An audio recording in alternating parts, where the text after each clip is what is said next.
ஆமென். எத்தனை பேர் தேவனுடைய வார்த்தைகளை காய்க்குமா இருக்கு? ಎಷ್ಟು ಜನ ದೇವರ ವಾಕ್ಯವನ್ನು ಕೇಳಿಸ್ತಿದ್ದೀರಾ? ஆமென். ஹalleluya. ஹalleluya. ஆமென். நீங்க சொல்றத பார்த்தா ஹalleluya.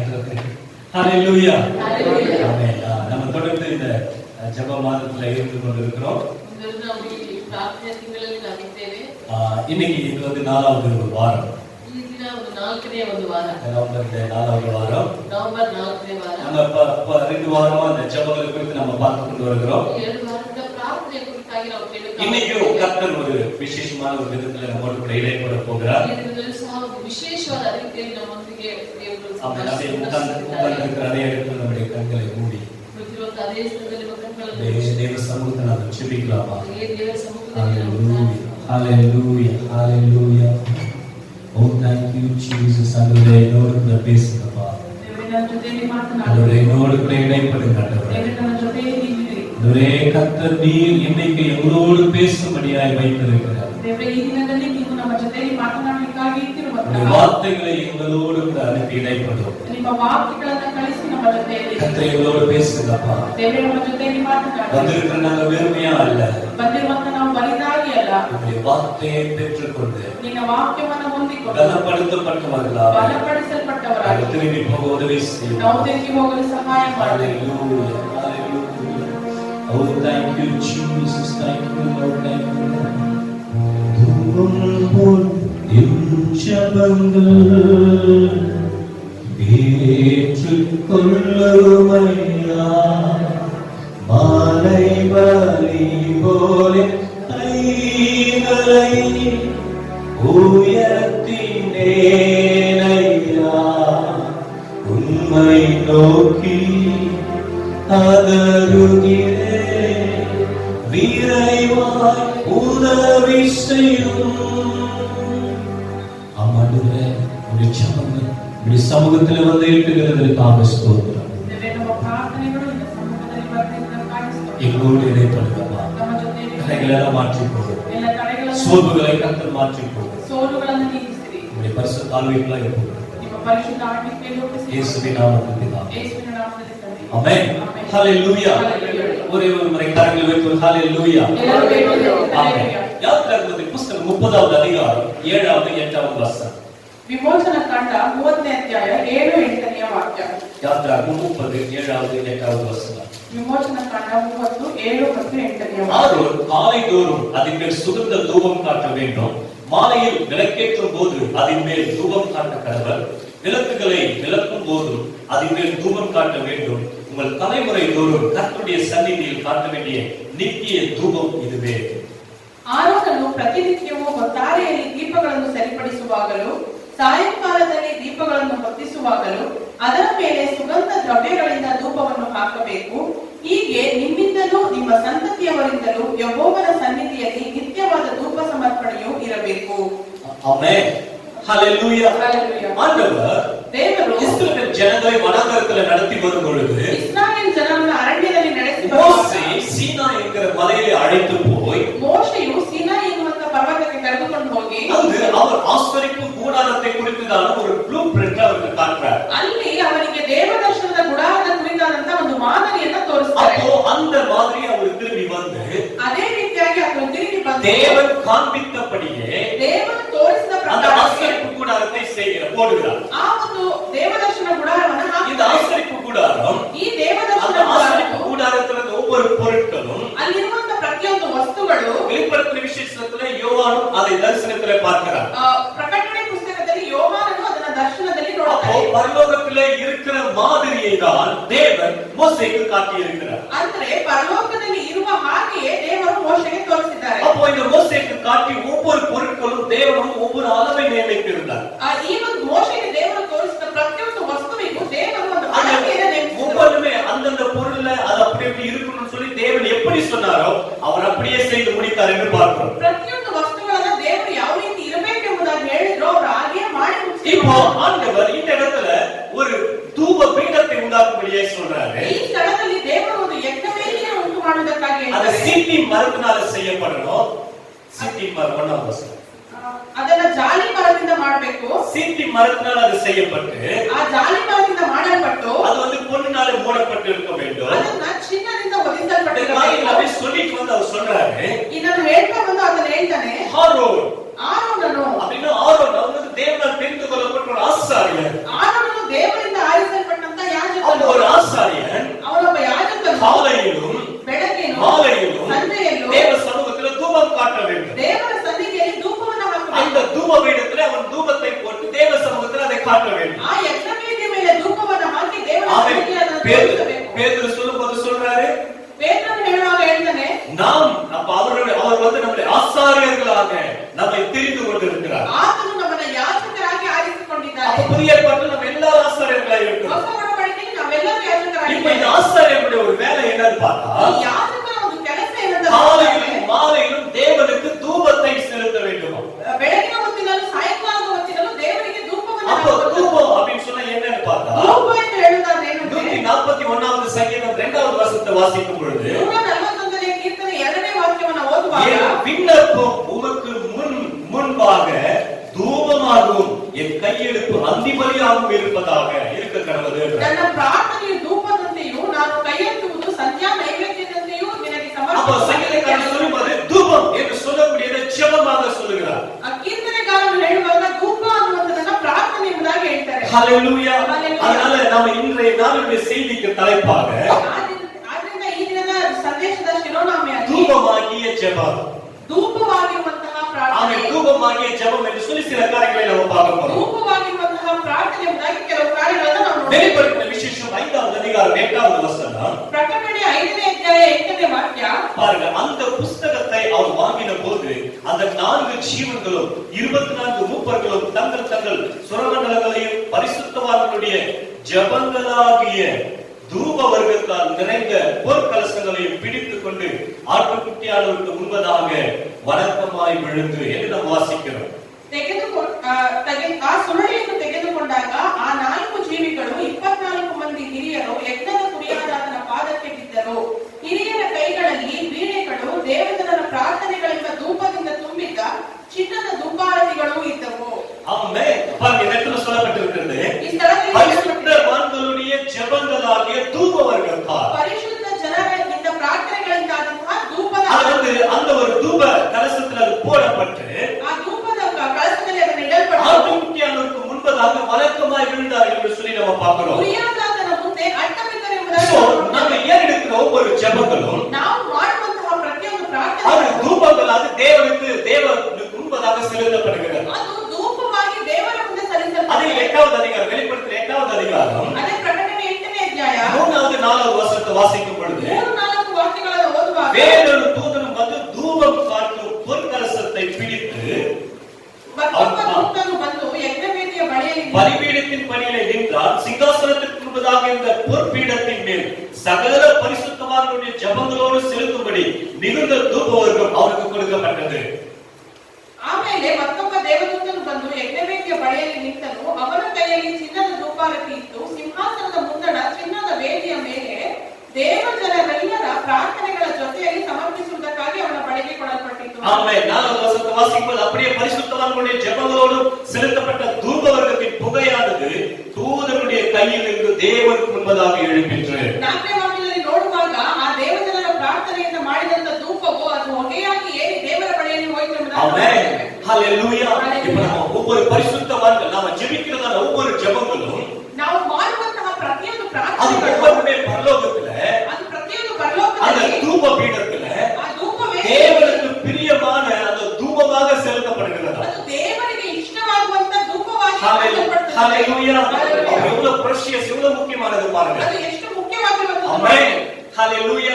நம்ம ஜெபம் பண்ணும்போது தேவ தூதர்கள் நம்முடைய ஜெபத்தை கொண்டு போய் ನಾವು ಪ್ರಾರ್ಥಿಸುವಾಗ ದೇವದೂತರು ನಮ್ಮ ಪ್ರಾರ್ಥನೆಗಳನ್ನು அவங்க ತೆಗೆದುಕೊಂಡು சொல்றாங்க, ಹೋಗಿ தேவனுக்கு பிரியமான ಅವರು ಹೇಳ್ತಾರೆ ದೇವರಿಗೆ ಇಷ್ಟವಾದ அந்த ஒரு தூப, அந்த ஒரு சாம்பிராணி புகையோடு கூட தேவனுக்கு செலுத்துகிறார்கள். ಆ ಒಂದು ಧೂಪದೊಂದಿಗೆ ನಮ್ಮ ಪ್ರಾರ್ಥನೆಯನ್ನು ಹೊಗೆಯಾಗಿ அப்ப ದೇವರಿಗೆ ஆண்டவரும் அதை ஏற்றுக்கொண்டு ದೇವರು ಅದನ್ನು ಅಂಗೀಕರಿಸಿ அதற்கு பதில் கொடுக்கிறார். ಅದಕ್ಕೆ ಸದುತ್ತರವನ್ನು ಕೊಡ್ತಾರೆ. ஆமென். ஹalleluya. ஆசரிப்பு கூடாரத்துல ಆ ದೇವದರ್ಶನ தேவன் இந்த ஜெபத்தை குறித்து ஒரு முக்கியமான ஒரு ரகசியத்தை வைத்திருக்கிறார். ದೇವರು ಈ ಪ್ರಾರ್ಥನೆ ಕುರಿತು ಬಹಳ ಮುಖ್ಯವಾದ தூபம் ರಹಸ್ಯ. என்கிறது ஜெபம், ಧೂಪ ಎಂದರೆ ಪ್ರಾರ್ಥನೆ, தூப பாத்திரம் என்கிறது நம்முடைய இருதயம், ಧೂಪ ಪಾತ್ರೆ ಅನ್ನುವುದು ನಮ್ಮ ಹೃದಯ, நெருப்பு என்கிறது பரிசுத்த ஆவியானவருடைய ஒரு அபிஷேகம். ಬೆಂಕಿ ಅನ್ನುವಂತ இவைகளிலே கலந்து ಇವುಗಳೆಲ್ಲವನ್ನ நாம ಸೇರಿಸಿ ஏறெடுக்கப்படுகிறதான அந்த ஒரு ஜெபம் ನಾವು ಮಾಡುವಂತಹ ಆ ಒಂದು ಪ್ರಾರ್ಥನೆ தேவனை பிரியப்படுத்தும். ಅದು ದೇವರನ್ನು ಇಷ್ಟಪಡಿಸುತ್ತದೆ. ஹalleluya, Amen. ஹalleluya. Hallelujah. இப்போ நம்ம பார்த்தோம் தூப பீடம் பார்த்தோம். ಈಗ ನಾವು ಧೂಪ ವೇದಿಯನ್ನು இப்போ ನೋಡಿದ್ದೇವೆ. அந்த தூப பீடத்துல ಆ ಧೂಪ ವೇದಿಯಲ್ಲಿ போடுறதுக்காக ಹಾಕುವುದಕ್ಕಾಗಿ தேவன் சில பொருட்களை சொல்றார். ದೇವರು ಕೆಲವು ವಸ್ತುಗಳನ್ನು ಹೇಳ್ತಾರೆ. அதுல முக்கியமான ஒரு ரகசியத்தை நம்ம பார்க்க போறோம். ಅದೇ ಮುಖ್ಯವಾದ ರಹಸ್ಯ ನಾವು ಇವತ್ತು ನೋಡುವಂತದ್ದು. அதே யாத்திராகமம் 30வது அதிகாரம் ಅದೇ ವಿಮೋಚನ ಕಾಂಡ 30ನೇ ಅಧ್ಯಾಯ 34 இருந்து 38 வரை வாசிக்கும் பொழுது 34 ರಿಂದ 38 ರವರೆಗೆ ಓದುವಾಗ பின்னும் கர்த்தர் மோசேயை நோக்கி சுத்த வெள்ளை போலவும் குங்கிலியமும் அல்பான் பிசினுமாகிய கந்த வர்க்கங்களையும் சுத்தமான சாம்பிராணியையும் சம நிறையாக எடுத்து தைலக்காரன் செய்கிறது போல அதற்கு பரிமளமேற்றி துப்புரவான பரிசுத்த தூப வர்க்கமாக்கி அதில் கொஞ்சம் எடுத்து பொடியாக்கி இடித்து நான் உன்னை சந்திக்கும் ஆசரிப்பு கூடாரத்தில் இருக்கும் சாட்சி சந்நிதியில் வைப்பாயாக, அது உங்களுக்கு மகா பரிசுத்தமாக இருக்க கடவுள்.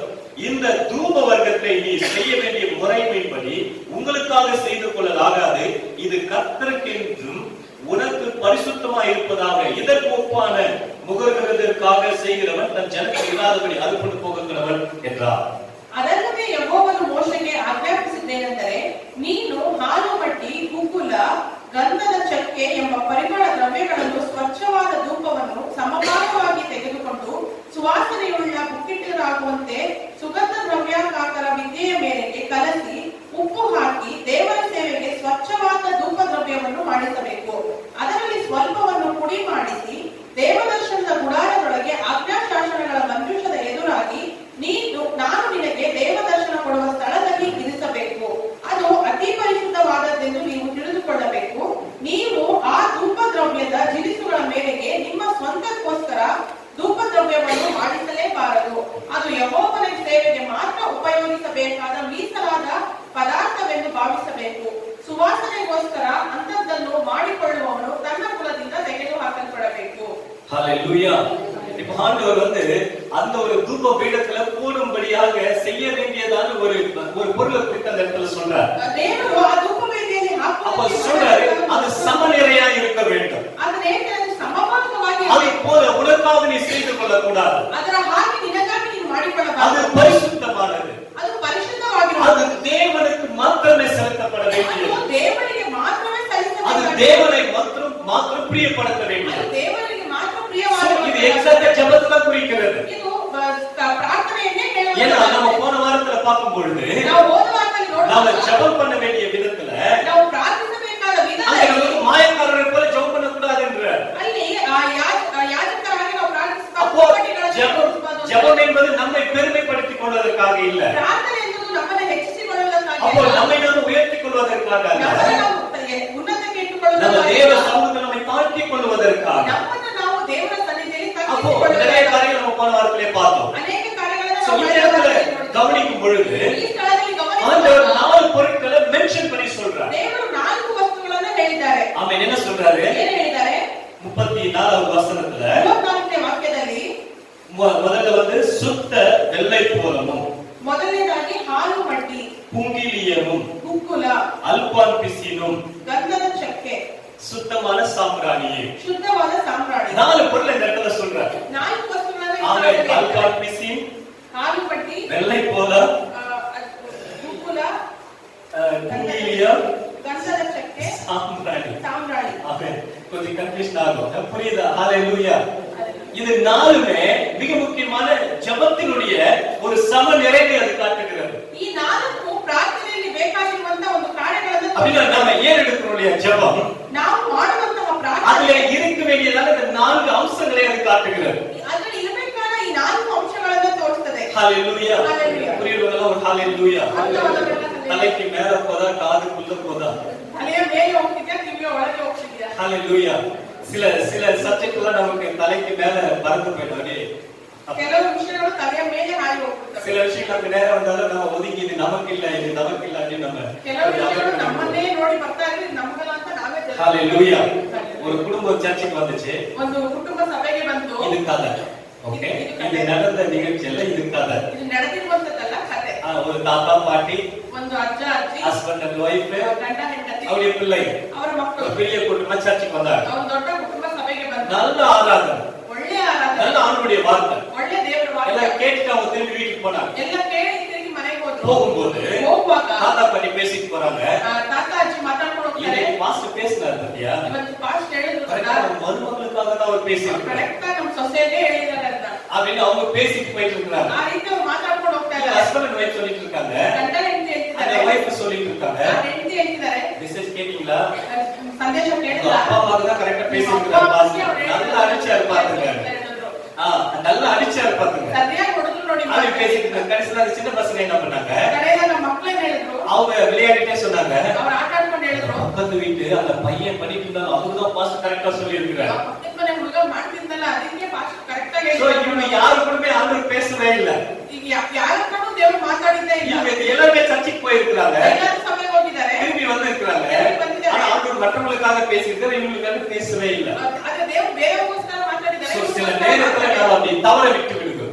ಕೆಲವು ಸಮಯಗಳಲ್ಲಿ ನಾವು ಹಾಗೆ ತಪ್ಪಿಸಿ ಬಿಟ್ಬಿಡ್ತೇವೆ. ஹalleluya. Hallelujah. சர்ச்சுக்கு வரும் பொழுது ನಾವು ಸಭೆಗೆ ಬರುವಾಗ ஒரு வார்த்தை என்னோட பேசணும், ಯಾವಾಗಲೂ ಒಂದು ಮಾತು ನನ್ನ ಜೊತೆ ஆண்டவர் என்னோட கூட இன்வைட் பண்ணணும், ಅದು ನನ್ನನ್ನ ಸಂಬಂಧಿಸ್ತಾ ஏன் ಇದೆ. கூட ஆண்டவர் பேசணும் ನನ್ನ ಜೊತೆನೇ அப்படின்னு ದೇವರು நம்ம எதிர்பார்ப்போடு வரும் பொழுது ಆ ರೀತಿ ನಾವು கர்த்தர் நம்மளோட கூட பேசுவார். ದೇವರು ನಮ್ಮೊಟ್ಟಿಗೆ ಮಾತನಾಡ್ತಾರೆ. இன்னைக்கு நம்ம இந்த பார்க்கிற ஜெபத்துல இருக்க வேண்டிய அவசரங்கள் ಈ ದಿನ ನಾವು ಪ್ರಾರ್ಥನೆಯಲ್ಲಿ இந்த 4 காரியங்கள் ஆண்டவர் சொல்றார். ಈ 4 ಕಾರ್ಯಗಳನ್ನ இந்த ದೇವರು 4க்கும் பலவித ஆவிக்குரிய அர்த்தங்கள் ಈ இருக்குது. 4ಕ್ಕೂ ಆತ್ಮಿಕ ಅರ್ಥಗಳಿವೆ. இத பவுல் வந்து தீமோத்தேயுக்கு எழுதும்போது இதை எழுதுறார். ಪೌಲನು ತಿಮೋಥೆಯನಿಗೆ ಬರೆಯುವಾಗ ಇದನ್ನ ಬರೀತಾ ಇದ್ದಾರೆ. என்ன எழுதுறாரு, ಏನ್ ಬರೀತಾರೆ, இந்த 4 வித ஜெபத்தை அந்த இடத்துல எழுதுறார். ಈ 4 ವಿಧವಾದ ಪ್ರಾರ್ಥನೆಯನ್ನು ಅಲ್ಲಿ ಬರೀತಾ ಇದ್ದಾರೆ. ஜெபம் ஒண்ணுதான், ಪ್ರಾರ್ಥನೆ அதுல ಒಂದೇ, இருக்க வேண்டிய அம்சங்கள் அத நம்ம பார்க்கணும். ಅದರಲ್ಲಿರುವಂತ ಅಂಶಗಳನ್ನ ನಾವು 1 ನೋಡ್ತೇವೆ. தீமோத்தேயு 2வது அதிகாரம் 1வது வசனம். 1 ತಿಮೋಥೆಯು 1ನೇ ಅಧ್ಯಾಯ 2ನೇ ವಾಕ್ಯ. 2ನೇ ಅಧ್ಯಾಯ 2ನೇ ಅಧ್ಯಾಯ 1 தீமோத்தேயு 2வது அதிகாரம் 1வது வசனம்.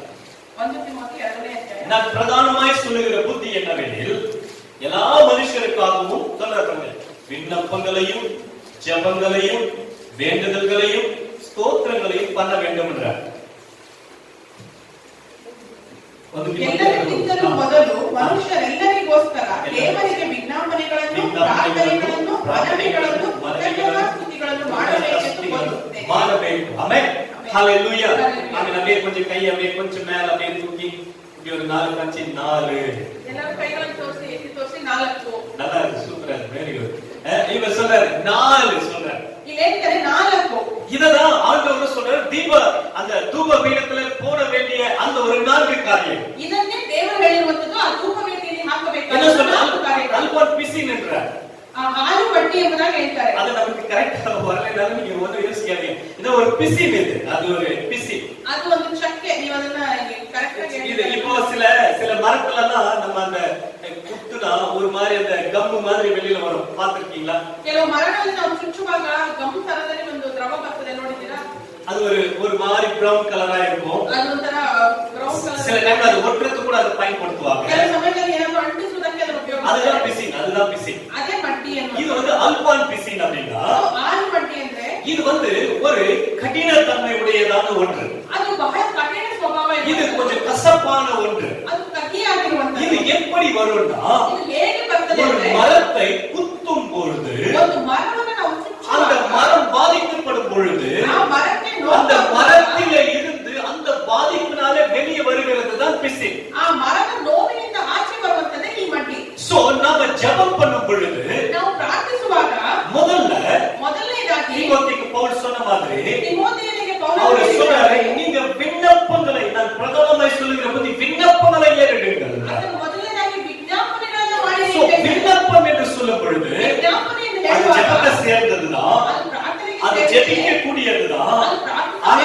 அதுல ஒரு ಬೇಕಾಗುತ್ತದೆ. விசேஷம் என்னன்னா, ಆದರೆ ಅದರ அது ವಿಷಯ ಏನಂದ್ರೆ, மிகவும் ஒரு வலியும் வேதனையோடு வரக்கூடியதான ஒன்று. ಅದು ಬಹಳ ನೋವು ಮತ್ತು ಕಷ್ಟದೊಟ್ಟಿಗೆ ಬರುವಂತದ್ದು. ஹalleluya. Hallelujah. ஆமென். Amen. நமக்கு நார்மலா ஜெபம் பண்றத காட்டிலும் நமக்கு ஒரு வேதனை பாதிக்கப்படும் பொழுது ஜெபிக்கிற அந்த ஜெபத்துக்கு உடனே பதில் வரும். ನಾವು ಸಾಧಾರಣವಾಗಿ ಪ್ರಾರ್ಥಿಸುವುದಕ್ಕಿಂತ ನಮ್ಮಲ್ಲಿ ಒಂದು ನೋವು ಇರುವಾಗ ಮಾಡುವ ஏன்? ಪ್ರಾರ್ಥನೆಗೆ ಬೇಗ ಉತ್ತರ ಸಿಗ್ತದೆ. ஏன் அப்படின்னா, ಯಾಕೆ அப்ப அந்த ಹಾಗೆ? டைம்ல வந்து சங்கீதக்காரர் சொல்லும்போது தாவீது சொல்லுவாரு, ದಾವೀದನು ಹೇಳ್ತಾನೆ, ஆண்டவரே நறுங்குண்டதுமான நீ வந்து புறக்கணிக்க மாட்டேன் என்றார். ದೇವರೇ, ಚರ್ಚಿಗೆ ಹೋದ ನನ್ನ ಹೃದಯವನ್ನು ನೀನು ತಳ್ಳಿ ಬಿಡುವುದಿಲ್ಲ. அந்த உடைக்கப்பட்ட அந்த அனுபவத்தோடு, ಆ ಜಜ್ಜಲ್ಪಟ್ಟಂತ ಅನುಭವದೊಂದಿಗೆ, வலி, அந்த வேதனையான அந்த அனுபவத்தோடு ಆ ಒಂದು ನೋವಿರುವಂತ தேவ ಅನುಭವದೊಂದಿಗೆ சமூகத்துல வந்து கூப்பிடுகிற ஒவ்வொரு சத்தத்தையும் அவர் கேட்கிறார். ದೇವರ ಸನ್ನಿಧಿಯಲ್ಲಿ ಬಂದು ಕೂಗುವಂತ ಪ್ರತಿಯೊಂದು ಶಬ್ದವನ್ನು அதனால ಆತನು ಕೇಳ್ತಾನೆ. ஜெபம் அப்படி சொன்னா நம்ம நார்மலா வந்து இப்படி ஜெபம் பண்றது அது இல்ல. ಪ್ರಾರ್ಥನೆಯನ್ನು ನಾವು ಸಾಧಾರಣವಾಗಿ ಬಂದು ಕೈಗಳನ್ನೆತ್ತಿ ಪ್ರಾರ್ಥನೆ விண்ணப்பம், சப்ளிகேஷன் நம்ம பண்றதான விண்ணப்பம் ನಾವು ಮಾಡುವಂತಹ ವಿಜ್ಞಾಪನೆಯು வேதனையோடு, ನೋವಿನೊಟ್ಟಿಗೆ, ஒரு வலியோடு.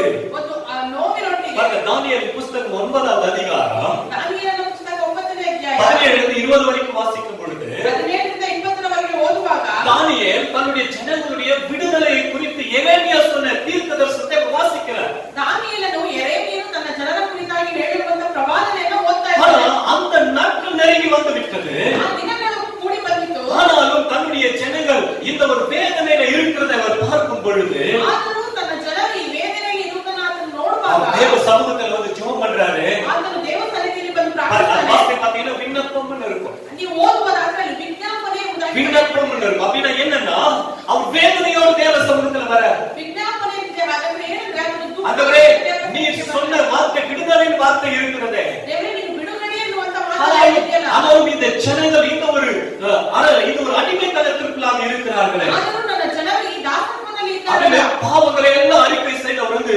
விண்ணப்பத்தை ஏறெடுக்கிறார். ಎಲ್ಲರ ಪಾಪಗಳನ್ನು ಅರಿಕೆ ಮಾಡಿ ಆತನು ವಿಜ್ಞಾಪನೆಯನ್ನು ಮಾಡ್ತಾ ಇದ್ದಾನೆ. ஹல்லேலூயா. ஹல்லேலூயா. நம்முடைய ஜெபம் ನಮ್ಮ ಪ್ರಾರ್ಥನೆ வலியும் வேதனையோடு வரும் பொழுது, ಒಂದು ನೋವು ದುಃಖದೊಟ್ಟಿಗೆ ಬರುವಾಗ, தியாகத்தோடு வரும் பொழுது ಒಂದು ತ್ಯಾಗದೊಟ್ಟಿಗೆ ಬರುವಾಗ பலனை கொடுக்கும். ಅದು ಫಲವನ್ನು ಕೊಡುತ್ತದೆ. வேதனை நமக்கு கசப்பான நேரத்துல தான் வரும்.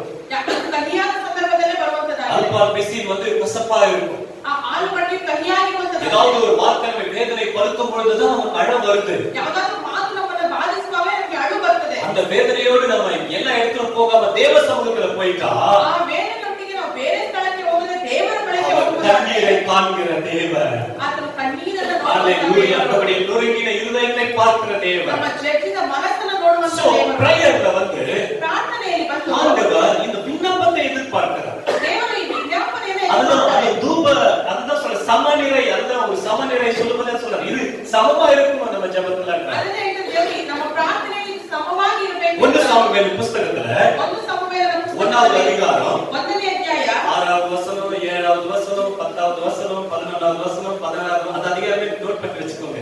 இந்த வசனங்களை வாசிக்கும் பொழுது ಈ ವಾಕ್ಯಗಳನ್ನು ನೀವು ಓದುವಾಗ அண்ணா ಅನ್ನಳು எல்லாமே சபிஷியன்டா, நல்ல கணவன் இருக்கிறாரு, ಒಳ್ಳೆ ಗಂಡನಿದ್ದಾನೆ, நல்ல குடும்ப சூழ்நிலை இருக்கிறது. ಕುಟುಂಬದ ஆனா ಪರಿಸ್ಥಿತಿ, அவங்களுக்கு இருந்த ஒரு குறை, ಆದ್ರೆ ಅವಳಿಗಿಂತ ಒಂದು பிள்ளை ಮಗು இல்லை, பிள்ளை ಇಲ್ಲ, இல்லை. ಮಗು ಇಲ್ಲ. இப்ப பிள்ளை இல்லைன்ன உடனே ಮಗು ಇಲ್ಲ, அது கூட குறையா இல்ல.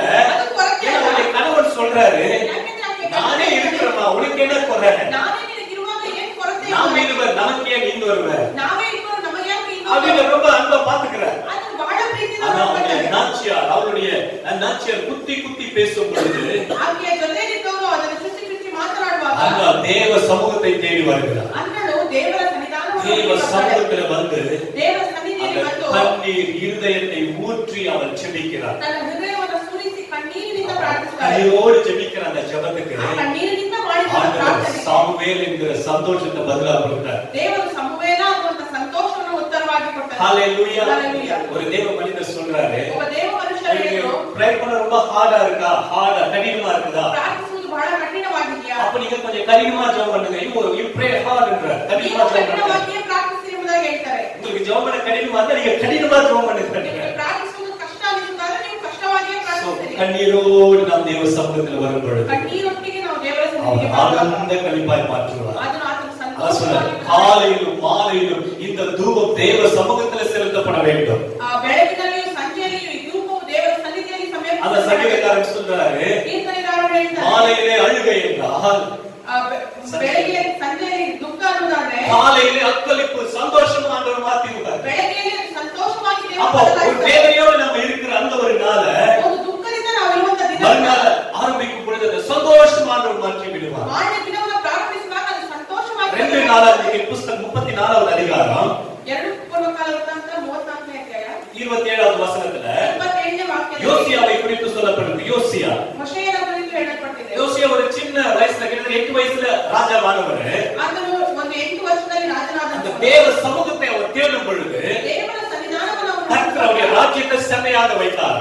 ಅವನ ರಾಜ್ಯವನ್ನು ದೇವರು ಸಂತೋಷವಾಗಿ ಮಾಡ್ತಾರೆ. ஹalleluya. Hallelujah. அதுல இன்னைக்கு நம்முடைய ஜெபம் எப்படி இருக்கிறது? ಈ ದಿನದಲ್ಲಿ ನಮ್ಮ ಪ್ರಾರ್ಥನೆ ಯಾವ இப்போ ರೀತಿಯಾಗಿದೆ? நம்முடைய இந்த ஜெப தூப பீடத்துல ನಮ್ಮ ಪ್ರಾರ್ಥನೆಯ ಧೂಪ ವೇದಿಯಲ್ಲಿ நம்ம போட வேண்டியது நம்முடைய விண்ணப்பங்கள். ನಾವು ಹಾಕಬೇಕಾಗಿರುವಂತದ್ದು ನಮ್ಮ our ವಿಜ್ಞಾಪನೆಗಳು. supplication. ನಮ್ಮ ವಿಜ್ಞಾಪನೆಗಳು. என்னைக்கு நம்ம பாதிக்கப்பட்டவர்களாய் தேவ சமூகத்தில் வருகிறோமோ, ಯಾವಾಗ ನಾವು ನೊಂದವರಾಗಿ ದೇವರ ಸನ್ನಿಧಿಗೆ கண்ணீரோடு ಬರ್ತೀವೋ, உடைந்த உள்ளத்தோடு தேவ சமூகத்தில் வருகிறோமோ, ಕಣ್ಣೀರಿನೊಟ್ಟಿಗೆ ಜಜ್ಜಿದ ಮನಸ್ಸಿನೊಟ್ಟಿಗೆ ದೇವರ அந்த ಸನ್ನಿಧಿಗೆ ಬರ್ತೀವೋ, ஜெபம் சமநிலையாக சேர்க்கப்படும் பொழுது ಆ ಪ್ರಾರ್ಥನೆಯು ಸಮವಾಗಿ ಹಾಕಲ್ಪಡುವಾಗ அந்த தூபம் தேவனை ப்ளீஸ் பண்ணும், அவர் பிரியப்படுத்தும். ಆ ಒಂದು ಧೂಪವು ದೇವರನ್ನ ಪ್ರಿಯಪಡಿಸುತ್ತದೆ. ஹalleluya. Hallelujah. ஹalleluya. Hallelujah. கண்ணீரின் ஜெபத்துக்கு கட்டாயமாக பதில் உண்டு. ಆ ಕಣ್ಣೀರಿನ ಪ್ರಾರ್ಥನೆಗೆ ಕಡ್ಡಾಯವಾಗಿ ಉತ್ತರ கண்ணீரோடு விதைக்கிறவன் கம்பீரத்தோடு இருப்பான். ಕಣ್ಣೀರಿನಿಂದ ಬಿತ್ತುವವನು ಸಂತೋಷವಾಗಿ ಕೊಯ್ಯುವನು. ஆமென். ಆಮೆನ್. எல்லாமே ஜெபத்துக்கு சம்பந்தப்பட்டதுதான். ಇದೆಲ್ಲವೂ ಪ್ರಾರ್ಥನೆಗೆ வேதனை ಸಂಬಂಧಪಟ್ಟಿದೆ. வருதா, பிரச்சனை வருதா, ನಿಮಗೆ ಸಮಸ್ಯೆ ಬರ್ತಾ ಇದೆ, ನೋವು ಬರ್ತಾ ಇದೆ, சூழ்நிலைகள் இருக்குதா, ಸನ್ನಿವೇಶಗಳು ನಮ್ಮನ್ನು ಒತ್ತಾಯ எங்க ಪಡಿಸ್ತಾ ಇದೆ. போனாலும் அது பரவதான் செய்யும். ಎಲ್ಲಿ ಹೋದ್ರೂ ಅದು ಹರಡುವಂತದ್ದೇ ಆಗಿದೆ. ஆனா தேவ சமூகம் மட்டும்தான் ஒரு மாற்றத்தை கொடுக்கும். ದೇವರ ಸನ್ನಿಧಾನ ಮಾತ್ರವೇ ಅದಕ್ಕೊಂದು ಬದಲಾವಣೆಯನ್ನು ஆமென். ஹalleluya. Hallelujah. அப்படின்ற போல நேற்று ஒரு ஊழியக்காரர் ஒரு மெசேஜ் கேட்டு ஒரு ஊழியக்காரர் சொல்றாரு, ಒಂದು ಸಂದೇಶವನ್ನು ಕೇಳುವಾಗ ಒಬ್ಬ ಸೇವಕರು ಹೇಳಿದ್ರು, உங்களுடைய அந்த பிரச்சனை நேரத்துல ನಿಮ್ಮ ಸಮಸ್ಯೆಯ மற்றவங்க ಸಮಯದಲ್ಲಿ போய் சொன்னீங்கன்னா உங்களுக்கு 2 ஆறுதல் வார்த்தை தான் கிடைக்கும். ಬೇರೆಯವರ ಹತ್ರ ಹೇಳುವುದಾದ್ರೆ 2 ಆದರಣೆ ಮಾತುಗಳು ಮಾತ್ರ ಸಿಗಬಹುದು. அது 2 ஆறுதல் வார்த்தை கிடைச்சு அதுக்கப்புறம் ஒரு 100 வார்த்தைகள் வெளியில பரவிட்டு இருக்கும். 2 ಆದರಣೆ ಮಾತಿನೊಟ್ಟಿಗೆ 100 ಮಾತುಗಳು ಹೊರಗಡೆ ಹರಡಿರುವಂತದ್ದಾಗಿದೆ. தேவ சமூகத்துல வந்த அற்புதம் நடக்கும். ಆದ್ರೆ ದೇವರ ಸನ್ನಿಧಿಗೆ ಬರುವುದಾದ್ರೆ ಅದ್ಭುತವು ನಡೆಯುತ್ತದೆ. ஹalleluya. Hallelujah. ஆமென். நம்முடைய ஜெபத்துல விண்ணப்பம் சேர்க்கப்படணும். ನಮ್ಮ ಪ್ರಾರ್ಥನೆಯಲ್ಲಿ ವಿಜ್ಞಾಪನೆ ಸೇರಿಸಲ್ಪಡಬೇಕು. நம்ம கசப்போடு உடைக்கப்பட்ட ஒரு இருதயத்தோடு ನಮ್ಮ ಕಹಿಯಾದ ಒಂದು ಜಜ್ಜಿದ ಹೃದಯದೊಟ್ಟಿಗೆ தேவ சமூகத்துல வரும் பொழுது ದೇವರ ಸನ್ನಿಧಿಗೆ ಬರುವಾಗ ஒரு தூபம் தேவனுக்கு பிரியமாயிருக்கும். ಆ ಒಂದು ಧೂಪ ದೇವರಿಗೆ இரண்டாவது வெள்ளை போலம். ಗುಗ್ಗುಲ. இது வந்து இயேசு கிறிஸ்துவ அந்த குழந்தையை பார்க்கும் போது ஞானிகள் கூட அதை செலுத்துவாங்க, வெள்ளை போலம். ಯೇಸು ಕ್ರಿಸ್ತನನ್ನ ಮಗುವಾಗಿ ನೋಡುವುದಕ್ಕೆ ಬಂದಂತ ಜ್ಞಾನಿಗಳು ಅದನ್ನ ತಂದಿದ್ರು. இந்த வெள்ளை போலம்னா என்னன்னா, ಈ ರಕ್ತ ಪೊಳಗೆ நம்ம பண்ற prayer, this is prayer, ஜெபம். ಅದು ನಾವು ಮಾಡುವಂತ ಪ್ರಾರ್ಥನೆ. தீமோத்தேயுக்கு பவுல் எழுதுற மாதிரி இரண்டாவது வந்து விண்ணப்பங்களையும் ஜெபங்களையும் சொல்றார்.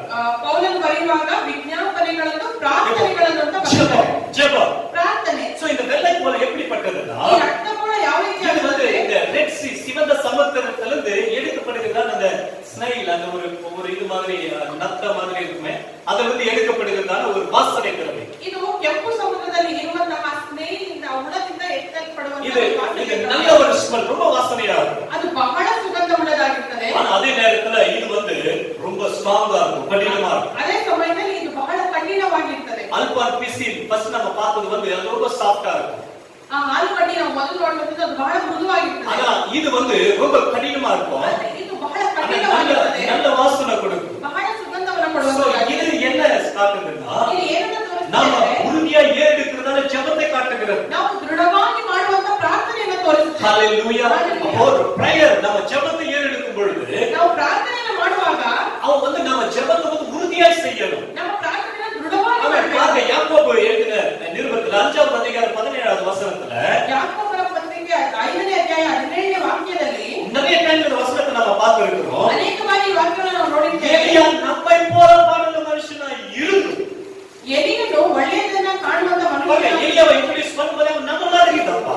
ಎಲಿಯನನ್ನು ಹೇಳುವಾಗ ಆತ ನಮ್ಮ ಹಾಗೆ நம்மை போல பாடுள்ள மனுஷன். ನಮ್ಮ ಹಾಗೆ ಕಷ್ಟಗಳಿರುವಂತ நம்ம ಮನುಷ್ಯ. ஏதாவது பிரச்சனை வந்தா உங்களுக்கு வந்தாதானே தெரியும், நான் பண்ற கஷ்டம் உங்களுக்கு என்ன தெரியும் அப்படின்னு நம்ம நினைப்போம். ನಮ್ಗೆ ಏನಾದ್ರು ಕಷ್ಟ ಬರುವುದಾದ್ರೆ ನಿನಗೆ ಬಂದದಾನೆ ಗೊತ್ತಾಗುತ್ತೆ, ನನ್ನ ಕಷ್ಟ ನಿಮ್ಗೆ ಹೇಗೆ ಗೊತ್ತು ಅಂತ ஆனா ಹೇಳುತ್ತೆ. சொல்வது எலியா நம்மை போல பாடுள்ள மனுஷன். ಎಲಿಯನು ನಮ್ಮ ಹಾಗೆ ಇರುವಂತ ಮನುಷ್ಯನು. அவன் வந்து ஜெபம் பண்ணும்போது பாருங்க, ಆತನು ಪ್ರಾರ್ಥಿಸುವಾಗ ನೋಡ್ರಿ, மழை பெய்யாதபடி அவர் கருத்தாய் ஜெபம் பண்ணினார். ಮಳೆ ಬರದ ಹಾಗೆ ಆತನು ದೃಢವಾಗಿ ಪ್ರಾರ್ಥಿಸಿದ. அப்பொழுது 3 வருஷம் 6 மாதம் பூமி மேல் மழை பெய்யவே இல்லை. ಆಗ 3 ವರ್ಷ 6 ತಿಂಗಳ ಭೂಮಿಯ ಮೇಲೆ ಮಳೆ ಬರಲೇ ಇಲ್ಲ. கருத்தா அர்த்தகர்பிதமாய் கருத்தா அவர் ஜெபம் பண்றார். ಅರ್ಥಗರ್ಭಿತವಾಗಿ ಅದನ್ನು ಪ್ರಾರ್ಥಿಸ್ತಾರೆ. பிரேயர் நம்ம பண்ணும் பொழுது ಆ ಪ್ರಾರ್ಥನೆಯನ್ನು ನಾವು அதுல ಮಾಡುವಾಗ ஒரு உறுதி வேணும், ಅದರ ಒಂದು ದೃಢತೆ ಬೇಕು. அது கருத்தா ஜெபம் பண்ணணும். ಆ ಅರ್ಥಗರ್ಭಿತವಾಗಿ சில நேரத்துல ಪ್ರಾರ್ಥಿಸಬೇಕು. நம்ம வந்து டியூனாய் மாறி போயிட்டே இருக்கும்.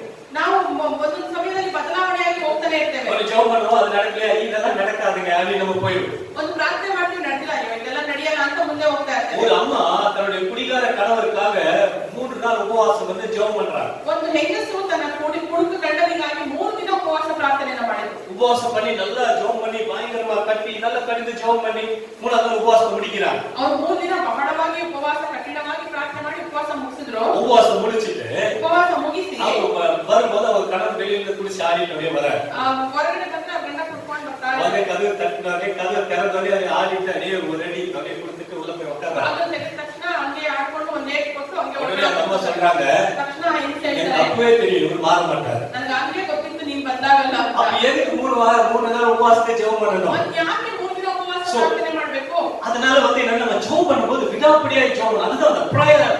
ನಾವು ಪ್ರಾರ್ಥಿಸುವಾಗ ಎಡಬಿಡದೆ ಪ್ರಾರ್ಥಿಸಬೇಕು. ಅದೇ அதுதான் ಪ್ರಾರ್ಥನೆ. வெள்ளை போலும் அது வந்து தேவனை பிரியப்படுத்தும், உறுதியாய் பிடித்துக் கொள்கிறது. ಅದೇ ರಕ್ತ ಕೊಡೋದು ದೇವರನ್ನ ದೃಢವಾಗಿ ಹಿಡಿದುಕೊಳ್ಳುವುದು. கடினமானது அதிக உறுதியானது ದೃಢವಾಗಿರುವಂತದ್ದು ஜெபத்தில் உறுதியாய் பற்றிக் கொள்ள வேண்டும். ನಮ್ಮ ಪ್ರಾರ್ಥನೆಯಲ್ಲಿ ದೃಢವಾಗಿ ஆதியாகமம் 32வது அதிகாரம் 26வது வசனத்துல ಆದಿಕಾಂಡ 32ನೇ ಅಧ್ಯಾಯ 26ನೇ ವಾಕ್ಯದಲ್ಲಿ யாக்கோபு ஜெபம் பண்றாரு. ಯಾಕೋಬನು ಪ್ರಾರ್ಥಿಸುತ್ತಾನೆ. அந்த தூதனானுடைய காலை பிடிச்சாரு, கையை பிடிச்சாரு, எங்க பிடிச்சாரு தெரியல, ஆனா அவனால மூவ் பண்ண முடியாத அளவுக்கு பிடிச்சிருக்கிறார். ಆ ದೂತನ ಕಾಲುಗಳನ್ನ ಹಿಡಿದು ಭದ್ರವಾಗಿ ಅವನು ಜಾರಿ ಹೋಗದಾಗೆ ಹಿಡಿದುಕೊಂಡಿದ್ದಾನೆ. கடைசில நான் போகட்டும் பொழுது விடுங்க விடு விடு அப்படின்னு அவர் கேட்கிற அளவுக்கு இவர் பிடிச்சிட்டு இருக்கிறார். ಆ ದೂತನು ನಾನು ಹೋಗಬೇಕು, ನನ್ನ ಬಿಡು ಬಿಡು ಅಂತ ಕೇಳುವ அப்போ ರೀತಿ யாக்கோபு சொல்றாரு, ಯಾಕೋಬನು என்னை ஆசீர்வதித்தால் வழி நான் போக விட மாட்டேன். ನನ್ನನ್ನು ಆಶೀರ್ವದಿಸುವ ಹೊರತು ನಾನು ನಿನ್ನನ್ನು ಹೋಗುವುದಿಲ್ಲ. பிளஸ் என் ஆசீர்வாதம் பண்ணி அப்பதான் நான் உங்களை விடுவேன். ನಿನ್ನನ್ನು ಆಶೀರ್ವದಿಸುವ ಹಾಗೆ ನಾನು ನಿನ್ನನ್ನು ಬಿಡ್ತೇನೆ. அதுதான் அந்த ஜெபம் உறுதியாக பிடித்துக் கொள்ளுகிறது. ಅದೇ ಒಂದು ಪ್ರಾರ್ಥನೆ ದೃಢವಾಗಿ ಭದ್ರವಾಗಿ ಹಿಡಿದುಕೊಳ್ಳುವುದು. எங்களை ஆசீர்வதிக்கலாம் விட மாட்டேன்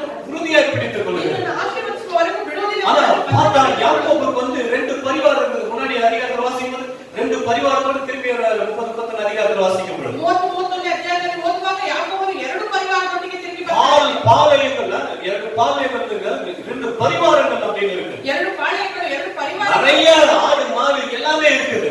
ಬಹಳ ಕುರಿ ದನಗಳು ಎಲ್ಲವೂ ಇವೆ. அதுதான் blessing. நம்ம எதிர்பார்த்த அதுதான் ஆசீர்வாதம். ಅದೇ ಆಶೀರ್ವಾದ ಅಲ್ವಾ ನಾವು ನೋಡುವಂತ. நல்ல வீடு, நல்ல காரு, நல்ல 4-5 வீடு அப்படி எல்லாம் இருந்தா தான் ஆசீர்வாதம் பார்க்கணும். 4-5 ಮನೆ ಕಾರು ಎಲ್ಲ ಇದ್ರೆ ಆಶೀರ್ವಾದ. ஆனா யாக்கோபுக்கு அது எல்லாமே இருந்துச்சு. ಆದ್ರೆ ಯಾಕೋಬನಿಗೆ ಅದೆಲ್ಲ ಇತ್ತು. அவன் வந்து அவனுடைய சொத்தெல்லாம் பார்த்தா பயங்கரமா இருக்குது. அவரால கவுண்ட் பண்ண முடியல. ಅವನ ಆಸ್ತಿನ ನೋಡುವುದಾದ್ರೆ ಲೆಕ್ಕಿಸಲಿಕ್ಕೆ அவங்க ಅಸಾಧ್ಯವಾಗಿದೆ. அண்ணனுக்கு கிஃப்ட் கொடுக்கறதே அவர் 400 500 ஆடு தள்ள ஒட்டக தலையில தள்ளி 500 400 அப்படி கொடுக்குறாரு. ಅವರ ಅಣ್ಣನಿಗೆ ಉಡುಗೊರೆ ಕೊಡುವಾಗ 500 ಕುರಿ ದನ ಕತ್ತೆ ಎಂಬುದಾಗಿ ಕೊಡ್ತಾ ಇದ್ದಾರೆ. நம்ம கணக்குப்படி எடுத்தாலும் ஒரு ஆளு 4000 5000 வருது. ನಾವು ಲೆಕ್ಕ ತೆಗೆದುಕೊಳ್ಳುವಾಗ ಒಂದು ವ್ಯಕ್ತಿಗೆ அப்ப இந்த கணக்குப்படி பல லட்சங்களை ஈஸியா அள்ளி கொடுத்திருக்கிறார்.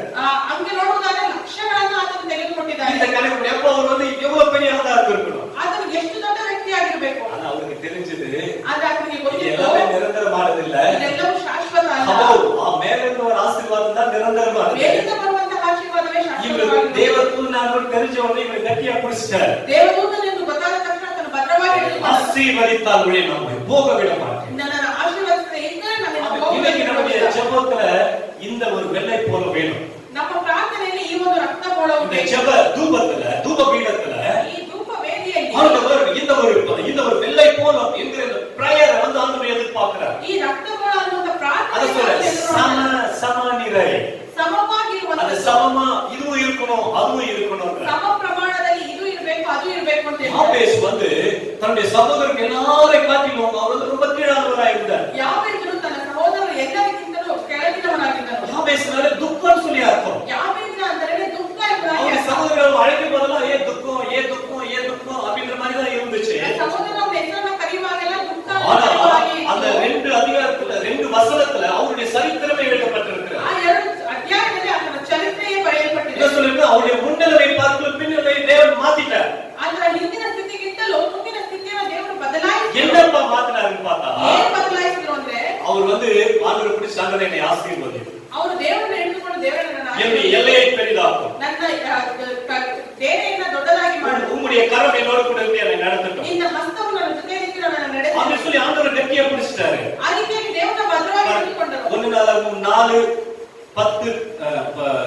1 வாசித்தால் பாருங்க 2 வசனத்துல 1 ಪೂರ್ವಕಾಲವೃತ್ತಾಂತ 9ನೇ ಅಧ್ಯಾಯ 9 வசனம் பாருங்க. யாபேஸ் தன் சகோதரரை பார்க்கிலும் கனம் பெற்றவனாய் இருந்தான். அவன் தாய் நான் துக்கத்தோட அவனை பெற்றேன் என்று சொல்லி அவனுக்கு யாபேஸ் என்று பேர், அவங்க அம்மாவே அவர் யாபேஸ் பேர் வச்சிட்டாங்க. 10வது வசனம், யாபேஸ் இஸ்ரவேலின் தேவனை நோக்கி, தேவரே என்னை ஆசீர்வதி, என் எல்லையை பெரிதாக்கும், உமது கரம் என்னோடு தீங்கு என்னை துக்கப்படுத்தாதபடி அதற்கு என்னை விலக்கி காத்துக்கொள்ளும் என்று வேண்டிக் கொண்டான். அவன் வேண்டிக் கொண்டதை தேவன் அருளினார். இதுதான் மேல வாசிக்கிறோம். அவன் தன் சகோதரை பார்க்கும் கனம் பெற்றவனாயிருந்தான். ಈಗ 9ನೇ ವಾಕ್ಯದಲ್ಲಿ ನಾವು ಓದುವಾಗ ಅದನ್ನ ನೋಡ್ತೇವೆ. ಅವನು ತನ್ನ ಅಣ್ಣ ತಮ್ಮಂದಿರಲ್ಲಿ ಘನವಂತನಾಗಿದ್ದನು. ಇವನನ್ನು ಬಹು ವೇದನೆಯಿಂದ ಹೆತ್ತನೆಂದು ಹೇಳಿ ಇವನ ತಾಯಿ ಇವನಿಗೆ ಯಾಬೇಜನೆಂದು ಹೆಸರಿಟ್ಟಳು. ಯಾಬೇಜನು ಇಸ್ರಾಯೇಲ್ ದೇವರಿಗೆ, ನೀನು ನನ್ನನ್ನು ವಿಶೇಷವಾಗಿ ಆಶೀರ್ವದಿಸಿ ನನ್ನ ಪ್ರಾಂತ್ಯವನ್ನು ವಿಸ್ತರಿಸಿ ನಿನ್ನ ಹಸ್ತದಿಂದ ನನ್ನನ್ನು ಹಿಡಿದು ಯಾವ ವೇದನೆಯೂ ಉಂಟಾಗದಂತೆ ನನ್ನನ್ನು ರಕ್ಷಿಸಬಾರದೆ ಎಂದು ಮೊರೆ ಇಡಲು ದೇವರು ಅವನ ಮೊರೆಯನ್ನು ಲಾಲಿಸಿದರು. ಆಮೆನ್. ஹalleluya. இவர் ஆண்டவரை பிடிச்சிட்டாரு. இவர் தேவனை எடுத்துக்கொண்டு ஆண்டவரை என்ன நீங்க ஆசீர்வதிங்க. அவர் தேவனை கேட்க நீங்க எல்லையை பெருசாக்குங்க. ನನ್ನ ಪ್ರಾಂತ್ಯವನ್ನು ವಿಸ್ತರಿಸಿ தீங்கு வந்து என்ன தொடக்கூடாது. வேதனையும் ನನ್ನನ್ನು ಮುಟ್ಟಬಾರದು. அப்படி என்ன அதுக்கு விலக்கி என்ன பாதுகாத்துக் கொள்ளுங்க. ಅದಕ್ಕೆ ದೂರ ಮಾಡಿ ನನ್ನನ್ನು ಕಾದುಕೊಳ್ಳಿ. நீங்க உங்க கரம் என் கூட இருக்கணும். ನಿನ್ನ ಹಸ್ತವು ನನ್ನ ಜೊತೆಯಲ್ಲಿ ಇರಬೇಕು. அவர் ஜெபம் பண்ண உடனே ಅದನ್ನು ಪ್ರಾರ್ಥನೆ ಮಾಡಿದ ತಕ್ಷಣ இதுக்கு அப்புறம் தான் அந்த முதல் வசனம் வருது, 9வது வசனம் வருது. ಇದಾದ ನಂತರ 9ನೇ ವಾಕ್ಯ ಬರ್ತದೆ. யாபேஸ் தன் சகோதரர்களை கனம் பெற்றவனாக இருந்தான். ಯಾಬೇಜನು ತನ್ನ ಅಣ್ಣ ತಮ್ಮಂದಿರಲ್ಲಿ ಘನವಂತನಾಗಿದ್ದನು. ஹalleluya. நம்முடைய விடாப்பிடியான ஒரு உறுதியான ஒரு ஜெபம், ನಮ್ಮ ಎಡಬಿಡದ ದೃಢವಾದ ಪ್ರಾರ್ಥನೆ, நம்ம விடாம கேட்கிற ஒரு ஜெபம் ನಾವು ಯಾವಾಗಲೂ ಕೇಳುವಂತ நம்ம ಪ್ರಾರ್ಥನೆ வாழ்க்கையே தலைகீழாக மாற்றும். ನಮ್ಮ ಜೀವಿತವನ್ನು ஆண்டவர் சொல்ற பொழுது இந்த அந்த ஒரு தூப பீடத்துல போடும் பொழுதே நீங்க கரெக்டா இத போடுங்கன்ற ಅದರಿಂದಲೇ ದೇವರು ಆ ಧೂಪವೇದಿಯಲ್ಲಿ ಹಾಕುವಾಗ ಇವನನ್ನು ಸರಿಯಾಗಿ மூணாவது வாசிக்கிறோம் குங்கிலியம். ಮೂರನೇದು ಓದ್ತೇವೆ ಗುಗ್ಗುಲ. குங்கிலியம் அப்படின்னு சொல்றது வந்து ಆ ಗುಗ್ಗುಲ ಅಂತ ಹೇಳುವಂತದ್ದು தீமோத்தேயுல வாசிக்கும் பொழுது அது வந்து வேண்டுதலை காட்டுகிறது. ತಿಮೋಥಿಯಲ್ಲಿ ಓದುವಾಗ ಅದು ಬೇಡಿಕೆಯನ್ನು ತೋರಿಸುತ್ತದೆ. இன்டர்செஷன், நம்ம வேண்டுதல், ನಮ್ಮ ಬೇಡಿಕೆ. பாருங்க இது எத்தனை இது இருக்கு பாருங்க. ஃபர்ஸ்ட் வந்து நம்ம விண்ணப்பம் பண்றோம், ಮೊದಲನೇದಾಗಿ ನಾವು ವಿಜ್ಞಾಪನೆ ಮಾಡ್ತೇವೆ, ஜெபத்தை ஏறெடுக்கிறோம், ಪ್ರಾರ್ಥನೆ ಮಾಡ್ತೇವೆ, வேண்டுதல். ಮನವಿಗಳು. வேண்டுதல் என்றது இன்டர்செஷன், அது வந்து நம்ம வந்து தேவனுடைய மன்றாடி கேட்கிறது. ಆ ದೇವರ ಸನ್ನಿಧಿಯಲ್ಲಿ ನಾವು ಎಡಬಿಡದೆ ಕೇಳುವಂತ இது வந்து ஒரு கந்தவர்க்கம் அப்படின்னா ஒரு நல்ல ஒரு மனத்தையும் ஒரு நல்ல இதையும் குடிக்கக்கூடியதான ஒரு வர்க்கம் இது. ಬಹಳ ಪರಿಮಳವನ್ನು ಕೊಡುವಂತಹ ಒಂದು ದ್ರವ್ಯವಾಗಿದೆ. அப்படின்னா இது வந்து ரொம்ப ப்ளீஸ் பண்ணக்கூடியது, ஒரு ப்ளீஸ் பண்ணக்கூடியதா இருக்குது. ಇದು ಒಬ್ಬರನ್ನ ಬಹಳ அப்படின்னா யாராவது சென்ட் போட்டோம்னா பார்த்த உடனே நம்ம சொல்லுவோம் இது என்ன பார்க்கவினியா, இது என்ன அப்படின்ட்டு அந்த ஸ்மெல் ஏற்கனவே பார்த்து ரொம்ப நல்லா இருக்கே அப்படின்னுவா. ಆ ವಾಸನೆ ನೋಡುವಾಗಲೇ ತುಂಬಾ ಚೆನ್ನಾಗಿದೆ ಅನಿಸುವಂತದ್ದು. யாராவது வீட்டுக்கு போறவனே ஏர் ஃப்ரெஷ்னர் அது பார்த்து கரெக்ட் இது இதுவா அப்படின்னு கரெக்டா பேரு சொல்லுவா. ಯಾರಾದ್ರೂ ಮನೆಗೆ ಹೋದ್ರೆ ರೂಮ್ ಫ್ರೆಶ್ನರ್ ಹಾಕಿರುವಾಗ ಇದೇ ಇರಬಹುದು ಅಂತ ಸರಿಯಾಗಿ ரொம்ப நல்லா இருக்குது அப்படின்னுவா. ಅದು ತುಂಬಾ ಚೆನ್ನಾಗಿದೆ ಅನ್ನುವಾಗ ஏன்னா அவங்க சில அனுபவப்பட்ட அவர்களுக்கு ಅನುಭವಗಳನ್ನು ಹೊಂದಿದಂತ ಅವರಿಗೆ அதை திரும்ப அதை நுகரும் பொழுது அவங்களுக்கு ஒரு சந்தோஷத்தை ஏற்படும். ಮತ್ತೆ ಅದನ್ನೇ ಅನುಭವಿಸುವಾಗ ಅದು ಸಂತೋಷ. இந்த ஒரு வேண்டுதல் என்று சொல்லக்கூடியது அப்படிதான். ಈ ಮನವಿ ಎನ್ನುವಂಥದ್ದು ಹಾಗೆ. இது வந்து மன்றாடுதல், ಅದು ಬೇಡಿಕೊಳ್ಳುವಂಥದ್ದು, இன்டர்சீட் என்று நம்ம பார்க்கிறோம். ಅದರ ಮಧ್ಯಸ್ಥಿಕೆ ಅದನ್ನ வேண்டுதல் கேட்கிறது, ஒரு ஒரு காரியத்துக்காக உங்களிடத்துல கேட்கிறது, ಒಂದು ಕಾರ್ಯಕ್ಕಾಗಿ ಒಬ್ಬರ ಬಳಿಯಲ್ಲಿ ಕೇಳುವಂಥದ್ದು. அப்படின்னா உன்னதத்துல போகும்போது கெஞ்சி கேட்கிறது. ಇನ್ನೊಂದು ಅರ್ಥದಲ್ಲಿ ನಾವು ನೋಡುವಾಗ ಬೇಡಿ ಓಡಾಡಿ ಕೇಳುವಂಥದ್ದು. இன்டர்சீட் நம்ம இங்கிலீஷ்ல பார்க்கிறோம். ಇಂಟ್ರೆಸ್ಟಿಂಗ್ ಎಂಬುದಾಗಿ ನಾವು அது வந்து ரெண்டு வார்த்தையை பிரிச்சு பார்த்தாக்கா ಎರಡು ಮಾತುಗಳನ್ನು ವಿಭಾಗಿಸಿ ನೋಡೋದಾದ್ರೆ இன்டர் ಮಧ್ಯದಲ್ಲಿ ಇಂಟರ್ சி ಸಿ அப்படின்னா அதாவது இடையே போ அப்படின்னு சொல்லி அர்த்தம், நடுவுல போறது. ಮಧ್ಯದಲ್ಲಿ ಹೋಗು ಎಂಬುದಾಗಿ ಅರ್ಥ. ரெண்டு பேருக்கு ஒரு விரோதம் இருக்குது, ಎರಡು ವ್ಯಕ್ತಿಗಳಿಗೆ ವಿರೋಧವಿದೆ, அவங்களுக்கு நடுவுல போயிட்டு ரெண்டு பேரும் பிரிச்சு விட்டுறது இல்ல, ಅವರ ಮಧ್ಯದಲ್ಲಿ ಹೋಗಿ ಇಬ್ಬರನ್ನ ದೂರ ಮಾಡುವಂತದ್ದು, அவங்க ரெண்டு பேரையும் சேர்த்து விடுறது. ಆ ಇಬ್ಬರನ್ನ ಸೇರಿಸುವಂತದ್ದು. ஹalleluya. ஹalleluya. சோ இதற்காக இத வந்து ஆண்டவர் வந்து ஜெபமா எதிர்பார்க்கிறார் பாருங்க. ಇದನ್ನು ದೇವರು ಪ್ರಾರ್ಥನೆಯಾಗಿ ಎದುರು நான் ನೋಡ್ತಾರೆ. திறப்பிலே நிற்கவும், ನಾನು ಆ ಸ್ಥಳದಲ್ಲಿ சுவரை அடைக்கும் தக்கதாக ஒரு மனுஷனை தேடினேன். ಆ ಸ್ಥಳದಲ್ಲಿ ನಿಲ್ಲುವಂತ ಒಬ್ಬ ಮನುಷ್ಯನನ್ನ ನಾನು ಹುಡುಕಿದ್ದೇನೆ, ஒருவனையும் காணோம். ಒಬ್ಬರನ್ನು ನಾನು ಕಾಣಲಿಲ್ಲ. ஆண்டவர் என்ன பண்ணா, ஒருத்தர் வந்து நடுவுல நின்று தேவ சமூகத்துல ஒரு மன்றாடி ஒரு இணைப்பை ஏற்படுத்தும்படியாக விரும்புகிறார். ದೇವರು ಏನನ್ನ ಬಯಸ್ತಾರೆ ಅಂದ್ರೆ ಒಬ್ಬ ವ್ಯಕ್ತಿಯು ಮಧ್ಯಸ್ಥಿಕೆಯಾಗಿ ನಿಂತು ಆ ಒಂದು ಸಂಬಂಧವನ್ನು ಏರ್ಪಡಿಸಬೇಕಾಗಿ ಬಯಸ್ತಾರೆ. இதுதான் வேண்டுதல், ಇದೇ ಮನವಿ. இந்த நடுவுல போய் அவங்க ரெண்டு பேருக்குள்ள இருக்கிறதான அந்த ஒரு வேண்டாத காரியங்களை எடுத்து ஒன்னா சேர்த்து விடுறது, அதுதான் வந்து மன்றாடுதல் அர்த்தம். ಇಬ್ಬರ ಮಧ್ಯದಲ್ಲಿ ಹೋಗಿ ಅವರಲ್ಲಿ ಇರುವಂತ ಬೇಡದ ಕಾರ್ಯಗಳನ್ನು ತೆಗೆದು இன்னைக்கு ಹಾಕುವುದು. தேவன் இருக்கிறார். ಇದು ದೇವರು அவர் சிலுவையிலே எல்லா உலகத்துடைய முழு ஜனங்களுடைய பாவங்களை சுமந்து தீர்த்திருக்கிறார். ಆತನು ಶಿಲುಬೆಯಲ್ಲಿ ಲೋಕದ ಎಲ್ಲರ ಪಾಪಗಳನ್ನು ಹೊತ್ತು ತೀರಿಸಿದ್ದಾನೆ. எல்லாருடைய சாபங்களை தீர்த்திருக்கிறார். ಎಲ್ಲರ ಶಾಪಗಳನ್ನು எல்லாருடைய ತೀರಿಸಿದ್ದಾನೆ. வியாதிகளை அவர் சுமந்து இருக்கிறார். ಎಲ್ಲರ ರೋಗಗಳನ್ನು ಆತನು ಹೊತ್ತು ஆனா ತೀರಿಸಿದ್ದಾನೆ. இது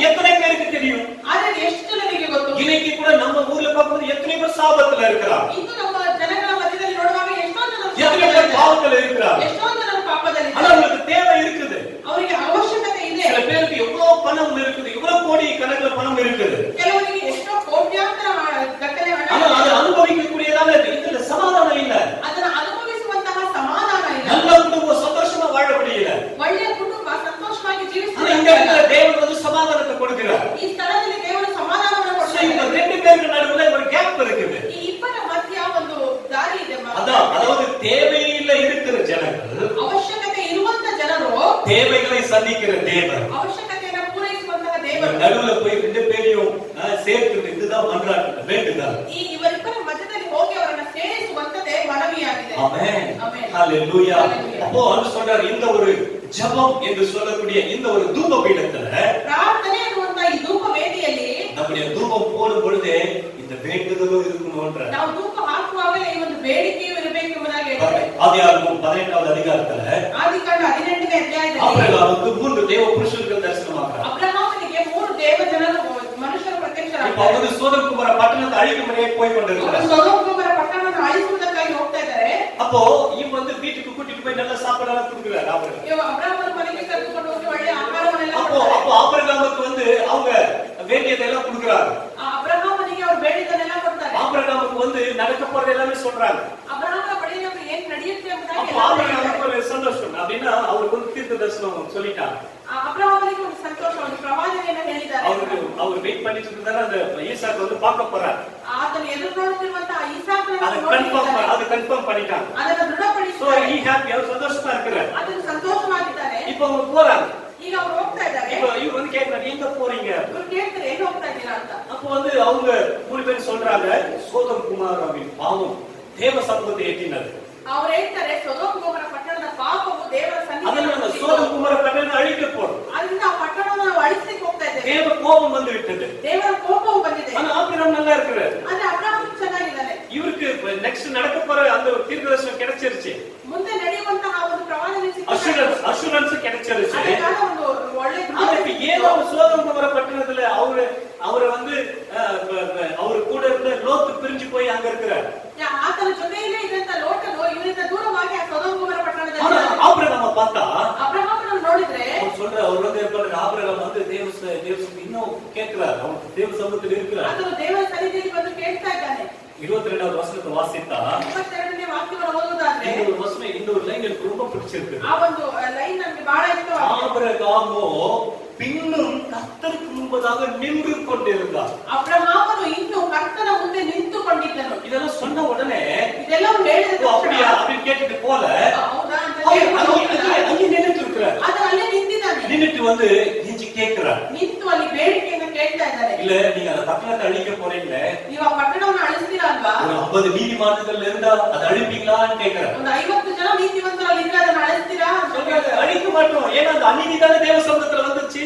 ಅಳಿಸುವುದಿಲ್ಲ, ಯಾಕೆಂದ್ರೆ ಆ ಅನೀತಿಯು ತಾನೇ ದೇವರ ಬಳಿಗೆ அந்த நீதிமான்கள் இருந்தா கண்டிப்பா அழிக்க மாட்டோம். ಅಲ್ಲಿ ನೀತಿವಂತರು ಇರುವುದಾದ್ರೆ ನಾವು ಅಳಿಸುವುದಿಲ್ಲ. கடைசியில பார்த்து 50 பேரும் இல்ல, ಅಲ್ಲಿ 50 ಜನರೂ ಇಲ್ಲ. அதோட விடல, ಅಲ್ಲಿಗೆ ನಿಲ್ಲಿಸಿಲ್ಲ. அவர் கடைசி வரைக்கும் அவர் வந்து வர ಆತನು ಕಡೆಯವರೆಗೂ ಆತನು ಬೇಡಿಕೊಳ್ತಾನೆ ಇದ್ದಾನೆ. 50, 45, அப்புறம் 40 இப்படி கிட்டத்தட்ட 10க்கு வர 50, 45, 40 ಹಂಗೆ 10 ಜನರಿಗೆ ಬರ್ತಾರೆ. 10 பேர் கூட நீதிமான்கள் இல்ல. 10 ಜನರು ನೀತಿವಂತರಿಲ್ಲ ಅಲ್ಲಿ. அவர் வந்து ரொம்ப வேதனையா அவர் திரும்பி போறார். ಆತನು ಬಹಳ ದುಃಖದಿಂದ ஆபிரகாமுடைய ஜெபத்தின் நிமித்தமாக ಅಬ್ರಹಾಮನ ಪ್ರಾರ್ಥನೆ ನಿಮಿತ್ತ ஆண்டவர் லோத்துவை காப்பாத்துறார். ದೇವರು ಲೋಟನನ್ನು ಕಾಪಾಡಿದ. ஹalleluya. Hallelujah. லோத்துன நீதிமானா ಲೋಟನೇ ನೀತಿವಂತನ யாருக்கு தெரியும்? ಯಾರಿಗೆ ಗೊತ್ತು? ஆனா இந்த ஜெபம் அவரை காப்பாற்று. ಆದ್ರೆ ಈತನ ಪ್ರಾರ್ಥನೆ ಅವರನ್ನು இதுதான் சொல்லும்போது ಕಾಪಾಡಿತು. நம்முடைய ஜெபத்துல இந்த குங்கிலி வேண்டுதல் இருக்க வேண்டும். ಅದೇ ಹೇಳಲ್ಪಟ್ಟಿದೆ, ನಮ್ಮ ಪ್ರಾರ್ಥನೆಗೆ ಈ ಬೇಡಿಕೆ ಇರುವಂತದಾಗಿದೆ. யாருக்காக 32வது அதிகாரத்துல ವಿಮೋಚನ ಕಾಂಡ 32ನೇ ಅಧ್ಯಾಯದಲ್ಲಿ மோசே காரியங்களை பார்க்கிறோம். ಮೋಶೆಯನ್ನು ನಾವು ನೋಡ್ತೇವೆ. ஆண்டவர் ரொம்ப டென்ஷன் ஆயிட்ட இஸ்ரவேல் ஜனங்களை பார்த்து ದೇವರು ಇಸ್ರಾಯೇಲ್ ಜನರ ಬಗ್ಗೆ ಬಹಳ ಕೋಪವುಳ್ಳವನಾಗಿದ್ದಾನೆ. 9வது வசனத்துல வாசிக்கும் பொழுது 9ನೇ ವಾಕ್ಯದಲ್ಲಿ வணங்கா கழுத்துள்ள ஜனங்கள், ಇವರು ಮನಸಾಕ್ಷಿ ಇಲ್ಲದಂತಹ ಜನರು, வணங்கா கழுத்துள்ள ஜனங்களை பொக்கதே ಪಕ್ಕದೇ ಇರುವಂತಹ ಜನರು, இவங்க வந்து வணங்க மாட்டாங்க. ಇವರು ಬಗ್ಗುವುದಿಲ್ಲ. அதனால அவங்க சொல்லி இவங்களை நான் அழிச்சிடுறேன். ಅದರಿಂದ ದೇವರು ಹೇಳ್ತಾರೆ, ಇವರನ್ನ ನಾನು ಅಳಿಸಿಬಿಡ್ತೇನೆ. அப்ப பாருங்க, ஆண்டவர் வந்து சொல்றாரு, நான் இவங்களை அழிச்சிடுறேன். வணங்கா கழுத்துள்ள ஜனங்கள். ದೇವರು ಹೇಳ್ತಾರೆ, ಇವರು ಬಗ್ಗದೇ ಇರುವಂತಹ ಜನರು ನಾವು ಇವರನ್ನ ಅಳಿಸ್ತೇವೆ. மோசேக்கு ஒரு நல்ல டீல கொடுக்கிறார். ಮೋಶೆ ಒಂದು ಒಳ್ಳೆಯ ಡೀಲನ್ನ ಇಟ್ಕೊಳ್ತಾರೆ. மோசேக்கு ஆண்டவர் நல்ல டீல் கொடுக்கிறார். ಮೋಶೆಗೆ ದೇವರು ಒಂದು ಒಳ್ಳೆಯ ಒಂದು ಡೀಲನ್ನು ಕೊಡ್ತಾರೆ. என்ன கொடுக்குறாருன்னா, ಏನ್ ಕೊಡ್ತಾರೆ ಅಂದ್ರೆ, மோசே, நான் உன்னை ஆசீர்வதித்து உன்னுடைய சந்ததியை நான் வந்து பிளஸ் பண்ணி பெரிய ஆளா பண்ணிடுறேன். ಮೋಶೆ ನಿನ್ನನ್ನು ನಾನು ಆಶೀರ್ವದಿಸುತ್ತೇನೆ, ನಿನ್ನ ಸಂತತಿಯನ್ನು ನಾನು ದೊಡ್ಡ இந்த ವ್ಯಕ್ತಿಗಳನ್ನಾಗಿ ஜனங்களை ಮಾಡುತ್ತೇನೆ. நான் அழிச்சு போட்டுறேன் அப்படின்றார். ಈ ಜನಗಳನ್ನು ನಾನು ಅಳಿಸಿ ಬಿಡುತ್ತೇನೆ ಎಂಬುದಾಗಿ ಹೇಳ್ತಾರೆ. 10வது வசனத்தை வாசித்து பாருங்களேன். 10ನೇ ವಾಕ್ಯವನ್ನು ಓದಿ ನೋಡಿ. நான் இவர்களை அழித்து போட நீ என்னை விட்டு விடு, ನಾನು ಇವರನ್ನು ಅಳಿಸುವುದಕ್ಕೆ ನಿನ್ನನ್ನು ಬಿಟ್ಟು ಬಿಡು, நான் உன்னை பெரிய ஜாதி ஆக்குவேன். ನಿನ್ನನ್ನು ದೊಡ್ಡ ಜನಾಂಗವಾಗಿ ಮಾಡ್ತೇನೆ. எவ்வளவு பெரிய டீல் இது. ಎಷ್ಟು ಒಂದು ದೊಡ್ಡ அவங்க போனா இவருக்கு என்ன ಅವ್ರಿಗೊಂದು ಇವ್ರಿಗೇನು பிரச்சனையே அவங்களாலதான், ಸಮಸ್ಯೆಯೇ ಅವರಿಂದಾನೆ, பிரச்சனையே அவங்கதான். ಸಮಸ್ಯೆನೇ ಅವರು. திடீர்னு கல்லை எடுத்து அடிச்சிருவாங்க. ತಕ್ಷಣ ಕಲ್ತವನ್ನು ಹೊರಟ್ಬಿಡ್ತಾರೆ. அப்போ திடீர்னு மோசைக்கு விரோதமா எழுந்திருவாங்க. ತಕ್ಷಣ ಮೋಶೆಗೆ ವಿರುದ್ಧವಾಗಿ ಎದ್ಬಿಡ್ತಾರೆ. மோசைக்கு நல்ல டீல் கிடைக்குது. ಮೋಶೆಗೆ ಒಂದು ಒಳ್ಳೆಯ ಅವಕಾಶ ಸಿಗ್ತಾ ಇದೆ. ஆனா மோசே வந்து ಆದ್ರೆ ಮೋಶೆ ಬಂದು ஆண்டவரை விட மாட்டேங்கிறார். ದೇವರನ್ನ ಬಿಡ್ತಾ ಇಲ್ಲ. என்ன விடுப்பா, என்ன விடு, ದೇವರು ಹೇಳ್ತಾರೆ, ನಿನ್ನನ್ನು ಬಿಡು, நான் போய் ஜனங்களை அழிக்க போறேன், ನಾನು ಹೋಗಿ ಜನರನ್ನು ಅಳಿಸ್ಬಿಡ್ತೇನೆ, நான் உன்ன பெரிய ஜாதி ஆக்குறேன், ನಿನ್ನನ್ನು ದೊಡ್ಡ ಜನಾಂಗವಾಗಿ ಮಾಡ್ತೇನೆ. இதை நான் கொஞ்சம் அப்படியே கற்பனை பண்ணி இந்த ஸ்டேஜ்ல இப்ப இருக்கிற காலகட்டத்துல ನಾವು ಈಗಿರುವಂತಹ ದಿನದಲ್ಲಿ சில ஊழியக்காரர் காண்பு இந்த டீல பண்றாருன்னா ಕೆಲವು ಸೇವಕರಿಗೆ ದೇವರು ಈ ಒಂದು ಅವಕಾಶವನ್ನ ಕೊಡುವುದಾದ್ರೆ கண்டிப்பா எல்லாம் என்ன பண்ணுவாங்க, ನಿಜವಾಗಿ ಏನಾದ್ರು ಏನ್ ಮಾಡ್ತಾರೆ, ஆண்டவர் என்னதான் எதிர்பார்த்தேன், ದೇವರೇ ನಾನು ಇದನ್ನೇ ಬಯಸ್ತಾ ಇದ್ದೇನೆ, ஏற்கனவே நாம சொல்லணும்னு நினைச்ச ஆண்டவர் ನಾನು ಹೇಳ್ಬೇಕು ಅಂತ ಇಷ್ಟಪಡ್ತಾ ಇದ್ದೆ, ஏன்னா வடகல் கழுப்புள்ள ஜனங்கள் ಇವರೆಲ್ಲ ಒಪ್ಪದೇ ಇರೋಂತ அவங்களை ಜನ, அழிச்சு போட்டுருக்காங்க, ಅವ್ರನ್ನ ಅಳಿಸ್ಬಿಡು ದೇವರೇ, அழிச்சு போகட்டும், ಅವ್ರು ಅಳಿದು ಹೋಗ್ಲಿ, என்ன பெரிய ஜாதி ஆக்குறேன், ನನ್ನನ್ನ ದೊಡ್ಡ ಜನಾಂಗವಾಗಿ பிளஸ் பண்ணி பெரிய ஆளாக்குறேன். ನನ್ನನ್ನು ಆಶೀರ್ವದಿಸಿ ದೊಡ್ಡ கண்டிப்பா ವ್ಯಕ್ತಿಯಾಗಿ சொல்லுவாங்க, ಖಂಡಿತ ಹೇಳ್ತಾರೆ, 100% சொல்லுவாங்க. 100ಕ್ಕೆ 100ರಷ್ಟು So, ಹೇಳ್ತಾರೆ. நல்ல டீல். ಒಳ್ಳೆಯ ಅವಕಾಶ. ஏன்னா இவங்க வந்து மோசேக்கு வந்து சாதகமானவர்கள் இல்ல, ಮೋಶೆಗೆ ಇವರು ಸರಿಯಾದಂತ ಜನರಲ್ಲ, பாதகமானவர்கள், ஒரு பாதிப்பை ஏற்படுத்தக்கூடியவர்கள். ಅವರಿಗೆ ತೊಂದರೆಯನ್ನು ಕೊಡುವಂತ ಜನಗಳು. ஆனா ಆದ್ರೆ மோசே ஆண்டவரை விட மாட்டேங்கிறார். ಮೋಶೆ ದೇವರನ್ನ ಬಿಡ್ತಾ ಇಲ್ಲ. 31வது வசனத்துல 31ನೇ ವಾಕ್ಯದಲ್ಲಿ அவர் கீழே போய் இறங்கி ஜனங்களுடைய இதெல்லாம் பார்த்துட்டு மறுபடியும் ஆண்டவர் கிட்ட வராரு. ಅದನ್ನು ಕೆಳಗೋಗಿ ಜನರ ಕಾರ್ಯಗಳನ್ನೆಲ್ಲ ನೋಡಿ ಮತ್ತೆ ದೇವರ ஆண்டவர்கிட்ட போய் அவர் சொல்றாரு, ದೇವರ ಬಳಿಗೆ ಹೋಗಿ, ஐயோ மகா பாவம் செய்திருக்கிறோமே, ಅಯ್ಯೋ ಮಹಾ ದೊಡ್ಡ ಪಾಪವನ್ನು ನಾವು மகா ಮಾಡಿದ್ದೇವೆ, பெரிய பாவம் செய்திருக்கிறாங்களே ஆண்டவரே. ಅವರು ಬಹಳ ದೊಡ್ಡ ಪಾಪವನ್ನು ಮಾಡಿದಾರಲ್ಲ ದೇವರೇ. 32வது வசனத்துல அவர் ஜெபம் பண்றாரு, 32ನೇ ವಾಕ್ಯದಲ್ಲಿ ಅವರು அவர் பாவம் செஞ்சிருக்கிறாங்கதா, ಅವರು ಪಾಪ ಮಾಡಿದ್ದಾರೆ, அவங்க முரட்டாட்டம் பண்ணி இருக்கிறாங்கதா, ಅವರು ಹೊರಟು ಜನರೇನೆ, ஆனா அவங்கள மன்னிச்சிருக்காங்க, ப்ளீஸ் மன்னிங்கன்ற ದೇವರು ನಿನ್ನನ್ನು ಕ್ಷಮಿಸಿ ಎಂಬುದಾಗಿ ಕೇಳ್ತಾ ಇದ್ದಾರೆ. தெரியுமா, பழைய ஏற்பாட்டு ஆண்டவர் வந்து அடிக்கு அடி, பல்லுக்கு பல்லு, குத்துக்கு குத்து, கொலைக்கு கொலை, அப்படின்னா ஓல்ட் டெஸ்டமென்ட். ಆ ಹಳೆ ಒಡಂಬಡಿಕೆಯಲ್ಲಿ ದೇವರು ಏಟಿಗೆ ಏಟು, ಹಲ್ಲಿಗೆ ಹಲ್ಲು, ಆ ರೀತಿಯಾಗಿ ಇದ್ದಂತ ಕಾರ್ಯಗಳನ್ನು ಮಾಡ್ತಾರೆ. மன்னிப்புன்றது ரொம்ப ரேர் தான். ಕ್ಷಮಾಪಣೆ ಅನ್ನೋದು ಬಹಳ ஓல்ட் டெஸ்டமென்ட்ல மன்னிப்புன்னு வந்தாலே இட்ஸ் a great, அது வந்து என்ன சொல்றது, அதிர்ஷ்டம் கூட சொல்லலாம். ಆ ಹಳೆ ಒಡಂಬಡಿಕೆಯಲ್ಲಿ ಕ್ಷಮಿಸುವಂತದ್ದು ಅದು ಅದೃಷ್ಟವಾಗಿತ್ತು. அப்போ பழைய ஏற்பாட்டுல மன்னிப்பெல்லாம் ரொம்ப ரேர் தான். ಹಳೆ ಒಡಂಬಡಿಕೆಯಲ್ಲಿ ಕ್ಷಮಿಸುವಂತದ್ದು ಬಹಳ டைரக்டா ஜட்ஜ்மென்ட் தான். ತಕ್ಷಣವಾಗಿ ನ್ಯಾಯ ತೀರಿಸುವಂತದ್ದು. பாருங்க, அப்ப மோசேவே கானான் தேசத்துல கால வைக்க முடியல, ಮೋಶೆನೇ ಕಾನಾನ್ ದೇಶದಲ್ಲಿ ಹೋಗ್ಲಿಕ್ಕೆ ಆಗಲಿಲ್ಲ. தேவ தரிசனம் பெற்றவர், ದೇವ ದರ್ಶನವನ್ನು ಹೊಂದಿದವರು, ஜனங்களை கானானுக்கு நேரா நடத்திட்டு வரவர், ಜನರನ್ನ ಕಾನಾನಿಗೆ ನೇರವಾಗಿ ನಡೆಸಿದವರು. ஒரே ஒரு வார்த்தை, ஒரு சின்ன மிஸ்டேக் பண்ணிட்டார், ಒಂದೇ ಒಂದು ಚಿಕ್ಕ ತಪ್ಪು ಮಾಡಿದ್ರು. பேசுன்னு சொன்ன இடத்துல தப்புன்னு அடிச்சிட்டார். ಮಾತಾಡುವ ಒಂದು ಜಾಗದಲ್ಲಿ ಹೊಡೆದ್ಬಿಟ್ರು. அப்புறம் அதுக்கப்புறம் பூமியிலேயே சாந்தமுள்ளவர்னு சொல்லி இருக்குது. ಅವರು ಬಹಳ ಶಾಂತ ಸ್ವಭಾವವುಳ್ಳವರು ಎಂಬುದಾಗಿ தேவனை முகமுகமாய் கண்டதில் இவரை போல யாருமே இல்லைன்னு சொல்லி இருக்குது. ದೇವರನ್ನ ದರ್ಶಿಸಿದಲ್ಲಿ ಇವನ ಹಾಗೆ ಯಾರು ಇಲ್ಲ ಎಂಬುದಾಗಿ ಹೇಳ್ತಾರೆ. ஆண்டவர் சொல்றாரு, நோ எம்பி அதோடே கிடைக்காது. ದೇವರು ಹೇಳಿದ್ರು, ನೀನು ಹೋಗಿ ಸಾಧ್ಯನೇ ಇಲ್ಲ. கடைசில கூட்டுಬೇಕಾದ್ರೆ அதான் காரணம், ஆசைப்பட்டல பாரு, அங்க நீ போக முடியாது, எல்லாம் காமிச்சிட்டு ஆண்டவரே கொண்டு ஆரம்பம் பண்ணிடுறாரு. ದೇವರು ಅವನ ದೂರದಿಂದ ನೋಡು, ಅದೇ ಕಾರಣವನ್ನು ಆಸೆ ಪಟ್ಟೆ ಅಲ್ಲ ಅಂತ ತೋರಿಸಿ ದೇವರೇ ಕರ್ಕೊಂಡು ಹೋಗಿ ಅವ್ರನ್ನ ಸಮಾಧಿ ಮಾಡಿದ್ರು. இப்போ இவர் கேட்கிறார் ஆண்டவர்ட்ட, ಇವರು ಕೇಳ್ತಿದ್ದಾರೆ ದೇವರ ಬಳಿಯಲ್ಲಿ, மன்னிச்சிருந்தாண்டவரே, ಕ್ಷಮಿಸ್ಬಿಡು ದೇವರೇ. இல்லன்னாக்கா ಇಲ್ಲ ಅಂದ್ರೆ என் பேரை உங்க புக்ல இருந்து திருக்கி போட்டுங்க. ನನ್ನ ಹೆಸರನ್ನ ನಿನ್ನ ಜೀವ ಪುಸ್ತಕದಿಂದ ಅಳಿಸ್ಬಿಡು. என்ன ஒரு இது அப்படின்னா என்ன ஒரு விதத்துல ஜெபம் பண்றாருன்னா, ಅವ್ರಿಗೆ ಯಾವ ರೀತಿಯಾಗಿ ಪ್ರಾರ್ಥನೆ ಮಾಡ್ತಾರೆ, நான் பரலோகம் வரலையோ பரவாயில்ல, ನಾನ್ ಪರಲೋಕಕ್ಕೆ ಬಂದಿಲ್ಲ ಅಂದ್ರೂ ಪರವಾಗಿಲ್ಲ, நம்ம யாரும் நரகத்துக்கு போயிடக்கூடாது, ಈ ಯಾವ ಜನರು ಸಹ ನರಕಕ್ಕೆ ಬಂದ್ಬಿಡ್ಬಾರ್ದು. இந்த மாதிரி என்னைக்காவது நம்ம திங்க் பண்ணி இருக்கிறோமா? ಈ ರೀತಿ ನಾವು ಯಾವ್ದಾದ್ರು ಯೋಚಿಸಿದೇವಾ? எல்லாரும் நரகத்துக்கு போடாம போறாங்க, ಎಲ್ಲರೂ ನರಕಕ್ಕೆ ಹೋದ್ರೂ ಪರವಾಗಿಲ್ಲ, நான் பரலோகத்துக்கு போயிடணும், ನಾನ್ ಪರಲೋಕದಲ್ಲಿ ஆண்டவரே என்னை எடுத்துக்கொள்ளும், ದೇವರೇ ನನ್ನನ್ನ ಕರೆದುಕೋ. யார் எப்படி போனாரு அப்படி நம்ம திங்க் பண்றோம். ಯಾರು ಹೆಂಗೋ ನಮ್ಗೇನು ಅಂತ ನಾವು ಯೋಚಿಸ್ತೇವೆ. மோசே ஜெபம் பண்றாரு, ಆದ್ರೆ ಮೋಶೆ என் பேரை திருக்கி போட்டாலும் பரவாயில்ல, ನನ್ನ ಹೆಸರನ್ನ ನೀನು என்ன ಅಳಿಸಿದ್ರು நீங்க பிளஸ் ಪರವಾಗಿಲ್ಲ, பண்ணாலும் என்ன ஆசீர்வதிக்காலும் பரவாயில்ல, ನೀನನ್ನ ಆಶೀರ್ವದಿಸಿದ್ರು என்ன ಪರವಾಗಿಲ್ಲ, தூக்கி போட்டாலும் பரவாயில்ல, ನೀನ್ ಈಗಲೇ ನನ್ನ ಕೈಬಿಟ್ರು இந்த ಪರವಾಗಿಲ್ಲ, ஜனங்களை மன்னிச்சிருங்க, ಈ ಜನರನ್ನ ನೀನು இந்த ಕ್ಷಮಿಸು, ஜனங்களை தயவு செய்து நீங்க ஏற்றுக்கொள்ளுங்க. ಈ ಜನರನ್ನ ನೀನು ಅಂಗೀಕರಿಸು. ஆண்டவர் ಆಗ ದೇವರು ரொம்ப கஷ்டப்பட்டு வேற வழியை நம்ம ஒத்துக்கிறார். ದೇವರು ಬಹಳ ಕಷ್ಟಪಟ್ಟು ಬೇರೆ ದಾರಿಯಿಂದ ಇದನ್ನ ಒಪ್ಪಿಕೊಳ್ತಾರೆ. தேசத்துக்கு நடக்கிறார். ಕಾನಾನ್ ದೇಶಕ್ಕೆ ನಡೆಸ್ತಾರೆ. இதுதான் வேண்டுதல். ಇದೇ ಮನವಿ. ஹalleluya. Hallelujah. இதெல்லாம் சாதாரணமா இருக்குமா? இதெல்லாம் ரொம்ப சாதாரணமா கஷ்டமா இருக்கும். ரொம்ப கஷ்டமா இருக்கும். ಎಷ್ಟು ಕಷ್ಟ ಉಳ್ಳದಾಗಿರ್ತದೆ. சும்மா பேச்சுக்கு சொல்லல. ಅವರು ಬಾರಿ ಮಾತಿಗಾಗಿ ಹೇಳಿಲ್ಲ. சிலர் சும்மா பேச்சுக்கு சொல்லுவாங்க. ಕೆಲವರು ಬರೀ ಮಾತಲ್ಲೇ ಹೇಳ್ತಾರೆ. நான் அப்படி இருந்தா இவ்வளவு செய்வேன் தெரியுமா? ನನಗೆಲ್ಲ ಇದ್ದಿದ್ರೆ ನಾನು ಎಷ್ಟು ಮಾಡ್ತಿದ್ದೆ ಗೊತ್ತಾ? அப்படி சொல்லுவாங்க. அப்படி யாரை பத்தி கண்டிப்பா செய்ய மாட்டேன். ಆ ರೀತಿ ಹೇಳುವಂತವ್ರು ಅದು ಬಂದ ಮೇಲೆ ಖಂಡಿತ ಮಾಡೋದಿಲ್ಲ. அதெல்லாம் சும்மா இது வாயில வர சொல்றது. ಅದು ಬರೀ ಬಾಯಲ್ಲಿ ಹೇಳುವಂತ ಮಾತುಗಳು ಅಷ್ಟೇ. அது வர சொல்றது.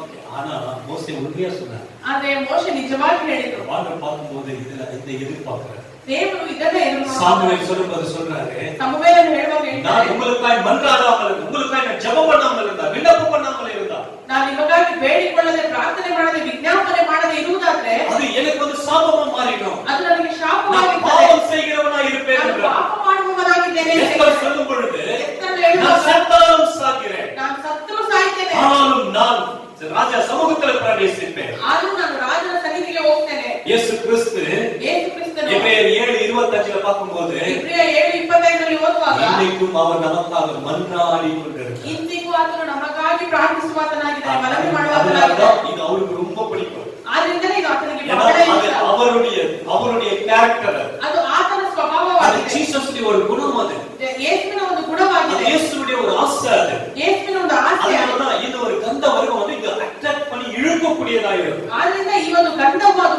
ಜನರನ್ನ யாரெல்லாம் ಆಕರ್ಷಿಸುವಂತಾಗಿದೆ. இந்த வேண்டுதல் இந்த ஒரு மன்றாட்டுல அதிகமா செய்யறாங்களோ, ಯಾರೆಲ್ಲ ಈ ಮನವಿಯ ಬೇಡಿಕೆಯನ್ನು ಹೆಚ್ಚಾಗಿ ಮಾಡ್ತಾರೋ அவங்க மேல தேவ கிருபை அதிகமா இருக்கும். ಇವರ ಮೇಲೆ ದೇವರ ಕೃಪೆಯು தேவனுடைய ಹೆಚ್ಚಾಗಿರುತ್ತದೆ. கரம் விசேஷமா அவங்க மேல இருக்கும். ದೇವರ ಕರವು ಅವರ ಮೇಲೆ ஏன்னா ವಿಶೇಷವಾಗಿರುತ್ತದೆ. அது வந்து தேவனுக்கு பிரியமானது. ಯಾಕೆಂದ್ರೆ ದೇವರಿಗೆ அது ಇಷ್ಟವಾಗಿರುತ್ತದೆ. இயேசு சொல்லும்போது சொல்றாரு இல்லையா, ಯೇಸು ಹೇಳುವಾಗ நான் ಹೇಳ್ತಾರಲ್ಲ, பிதாவுக்கு பிரியமானவைகளே செய்கிறபடி அவரை தனியாக விட மாட்டேன்றார். ನಾನು ತಂದೆಗೆ ಇಷ್ಟವಾಗಿರುವ ಕಾರ್ಯಗಳನ್ನೇ ಮಾಡುವುದರಿಂದ ಆತನನ್ನು அவர் ಬಿಡುವುದಿಲ್ಲ. வந்து என் கூடவே வர்றாரு. ಆತನು ನನ್ನ ಜೊತೆಯಲ್ಲೇ அவர் ಇರ್ತಾನೆ. வந்து என்னை தனியாக விட மாட்டேன்றார். ಆತನನ್ನು ಒಂಟಿಯಾಗಿ ಬಿಡುವುದೇ ಇಲ್ಲ. ஏன்னா அது தேவனுக்கு பிரியமானது. ಯಾಕೆಂದ್ರೆ ಅದು ದೇವರಿಗೆ ಇಷ್ಟವಾಗಿರುತ್ತದೆ. கடைசியா நம்ம பார்க்கும்போது ಕಡೆಯದಾಗಿ ನಾವು ನೋಡುವಾಗ சாம்பிராணி, ಸಾಮ್ರಾಣಿ, அது வந்து ஸ்தோத்திரம், ಅದು ಕೃತಜ್ಞತಾ, thanks giving and praise. ஸ்தோத்திரம். ಕೃತಜ್ಞತೆ ಮಾಡುವಂತದ್ದು, ಸ್ತುತಿಸುವಂತದ್ದು. தீமோத்தேயுக்கு பவுல் சொல்லும்போதே சொல்றாரு, ತಿಮೋಥೆಯನಿಗೆ ಪೌಲನು ಹೇಳುವಾಗ ಹೇಳ್ತಾನೆ, ஸ்தோத்திரத்தோடு கூட ಕೃತಜ್ಞತಾ அவன் ಸ್ತುತಿಗಳು, ஸ்தோத்திரங்களையும் பண்ண வேண்டும். ಕೃತಜ್ಞತಾ ಸ್ತುತಿಗಳನ್ನು அவன் ಮಾಡಬೇಕು. பிலிப்பியர் 4வது அதிகாரம் 6வது வசனம். ಫಿಲಿಪ್ಪಿ 4ನೇ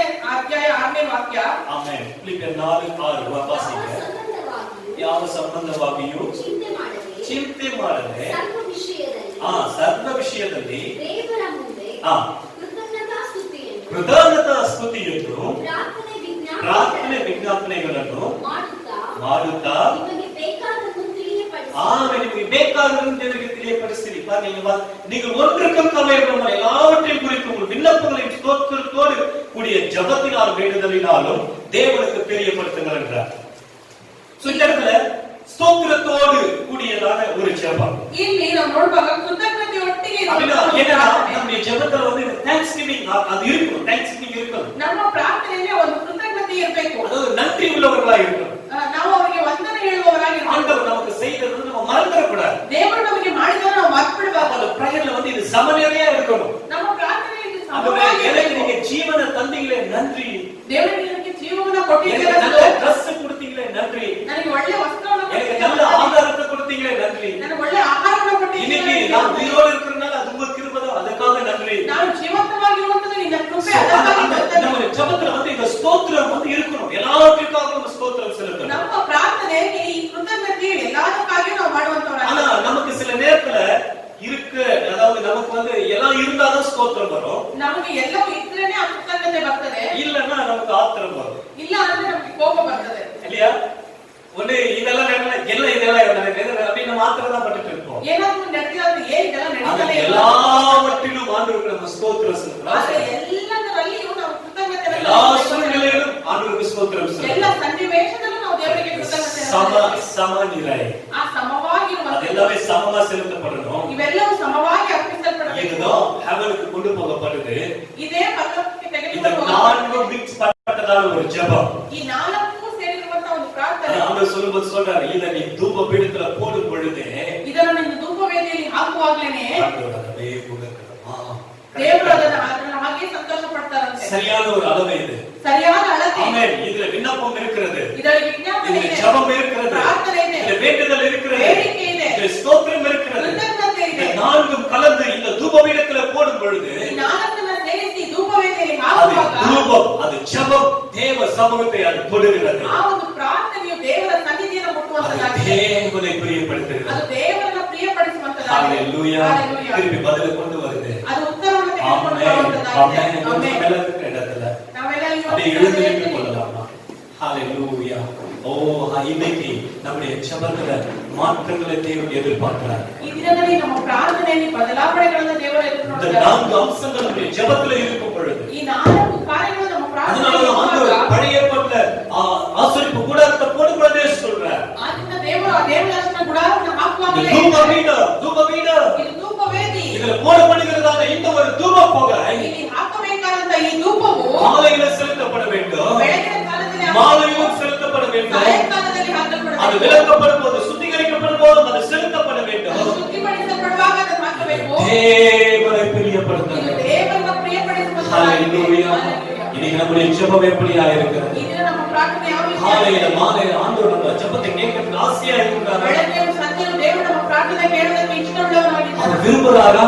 ಅದನ್ನು ಬಯಸ್ತಾನ. இன்னைக்கு தேவன் அதை எதிர்பார்க்கிறார். ಇಂದು ದೇವರು ಅದನ್ನು ಎದುರು ನೋಡ್ತಾ அவரே ಇದ್ದಾರೆ. தூபம் போல் நம்முடைய ஜெபங்கள் ಧೂಪದ ಹಾಗೆ ನಮ್ಮ ಪ್ರಾರ್ಥನೆ தேவனை மகிமைப்படுத்தட்டும். ದೇವರನ್ನು ಮಹಿಮೆಪಡಿಸುವ ஆமென். பரிசுத்தவான்களுடைய ஜெபங்கள், ಪರಿಶುದ್ಧ ಜನರ ಪ್ರಾರ್ಥನೆಯು அந்த ஜெபங்கள் தேவனுக்கு முன்பதாக ಅದು ದೇವರ ಮುಂದೆ அந்த தூப கலசத்தில் அது போடப்பட்டு ಅದು ಧೂಪಾರತಿಯಲ್ಲಿ ಅದು ಹಾಕಲ್ಪಟ್ಟು தேவனுக்கு பிரியமான புகையாக ಅದು ದೇವರಿಗೆ ಇಷ್ಟವಾದ ಹೊಗೆಯಾಗಿ அது தேவனுக்கு முன்பதாக போகிறது. ಅದು ದೇವರ ಮುಂದೆ ಹೋಗ್ತದೆ. அது தேவனுக்கு போன உடனே ಅದು ದೇವರಿಗೆ ಹೋದ ತಕ್ಷಣ உடனே பதில் பூமிக்கு வருகிறது. ತಕ್ಷಣವೇ ಉತ್ತರ ಭೂಮಿಗೆ இன்னைக்கு நம்முடைய ಬರುತ್ತದೆ. ஜெபத்தில் மாற்றப்பட வேண்டிய காரியம் ಇಂದು ನಮ್ಮ ಪ್ರಾರ್ಥನೆಯಲ್ಲಿ ಬದಲಾಯಿಸಬೇಕಾದ ಕಾರ್ಯಗಳು நம்ம கேட்கலாம். ஆண்டவரே, ನಾವು ಕೇಳೋಣ. இந்த 4 காரியங்கள் ஜெபத்தில் காணப்பட வேண்டும். ದೇವರೇ, ಈ 4 ಕಾರ್ಯಗಳು ನನ್ನ ಪ್ರಾರ್ಥನೆಯಲ್ಲಿ ಇರಬೇಕಪ್ಪ. கேட்கலாம். ஆண்டவரே, என்னுடைய ஜெபத்துல வேண்டுதல் இருக்கணும், ದೇವರೇ, ನಮ್ಮ ಪ್ರಾರ್ಥನೆಯಲ್ಲಿ ಬೇಡಿಕೆ ಇರಬೇಕು, விண்ணப்பம் இருக்கணும், ವಿಜ್ಞಾಪನೆ ಇರಬೇಕು, ஜெபம் இருக்கணும், ಪ್ರಾರ್ಥನೆ ಇರಬೇಕು, ஸ்தோத்திரம் இருக்கணும். ಕೃತಜ್ಞತೆ ಇರಬೇಕಪ್ಪ. சமநிலையாக சேர்க்கப்பட வேண்டும். ಸಮವಾಗಿ ಸೇರಿಸಲ್ಪಡಬೇಕು. ஹalleluya, ஹalleluya.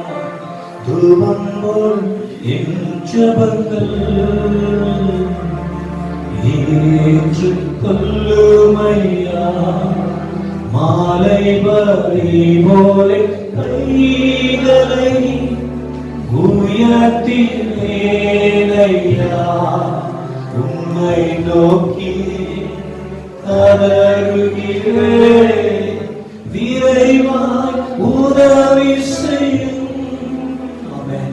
இன்னைக்கு நம்முடைய ஜெபங்கள் ನಮ್ಮ ಪ್ರಾರ್ಥನೆಯು தூபம் போல் ஆண்டவர் ப்ளீஸ் பண்ணட்டும். ಧೂಪದ ಹಾಗೆ ದೇವರಿಗೆ நம்முடைய ஜெப வாழ்க்கையில ஒரு மாற்றம் ನಮ್ಮ உண்டாகட்டும். ಪ್ರಾರ್ಥನೆ ಜೀವಿತದಲ್ಲಿ ಬದಲಾವಣೆ நம்முடைய ಉಂಟಾಗಲಿ. ஜெப அந்த ஒரு பொற்பாத்திரமாகி நம்முடைய இருதயம் ಆ ಒಂದು ಧೂಪಾರತಿಯಾಗಿರುವಂತ ನಮ್ಮ ಹೃದಯವು, பொற்பாத்திரமாக சின்னத பாத்திரம் பொற்பாத்திரமாக இருக்கிற நம்முடைய ಆ இருதயம், ಚಿನ್ನದ ಪಾತ್ರೆಯಾಗಿರುವಂತ ನಮ್ಮ ಹೃದಯವು, அந்த இருதயத்துல ಆ ಹೃದಯದಲ್ಲಿ அந்த ஒரு மிக்ஸ் பண்ணப்பட்டதான ಆ ಒಂದು ಮಿಶ್ರ ಮಾಡಿರುವಂತಹ அந்த பொருட்கள் வைக்கப்பட வேண்டும் என்று ಆ சொல்லி ವಸ್ತುಗಳು ಇಡಲ್ಪಡಬೇಕೆಂಬುದಾಗಿ ನಾವು நம்முடைய ಕೇಳೋಣ. முழு இருதயத்தோடு ಪೂರ್ಣ ಹೃದಯದಿಂದ தேவ சமூகத்தில் அந்த ஒரு பாரத்தோடு ದೇವರ ಸನ್ನಿಧಿಯಲ್ಲಿ ಒಂದು ಭಾರದಿಂದ இந்த ஒரு அம்சங்களோடு வரும் பொழுது ಈ ಒಂದು ಅಂಶಗಳಿಂದ ಸೇರಿ ಬರುವಾಗ தேவன் அதை பிரியமாய் ஏற்றுக்கொள்ளுகிறார். ದೇವರು ಅದರ ಪ್ರೀತಿಯಿಂದ ಅಂಗೀಕರಿಸ್ತಾರೆ. ஜெபிக்கலாம். பரிசுத்தமுள்ள தகப்பனே, ಪರಿಶುದ್ಧನಾದಂತ ತಂದೆಯೇ, எங்களுடைய சமூகத்தில் ஒப்பு கொடுக்கிறப்பா, ನಮ್ಮನ್ನು ನಿನ್ನ ಸನ್ನಿಧಿಯಲ್ಲಿ ಒಪ್ಪಿಸಿಕೊಡ್ತೇವೆ. தூபம் போல எங்கள் ஜெபங்கள் ಧೂಪದ ಹಾಗೆ ನಮ್ಮ இந்த ಪ್ರಾರ್ಥನೆ சமூகத்திலே வந்து உம்மை பிரியப்படுத்தட்டும். ನಿನ್ನ ಸನ್ನಿಧಿಗೆ ಬಂದು ನಿನ್ನನ್ನು ಪ್ರಿಯಪಡಿಸಲಿ ಅಪ್ಪ. இந்த சமூகத்திலே உம்மை பிரியப்படுத்தட்டும். ನಿನ್ನ ಸನ್ನಿಧಿಯಲ್ಲಿ ಪ್ರಿಯಪಡಿಸಲಿ. உடைய ஜெப வாழ்க்கையை தொடுங்கப்பா.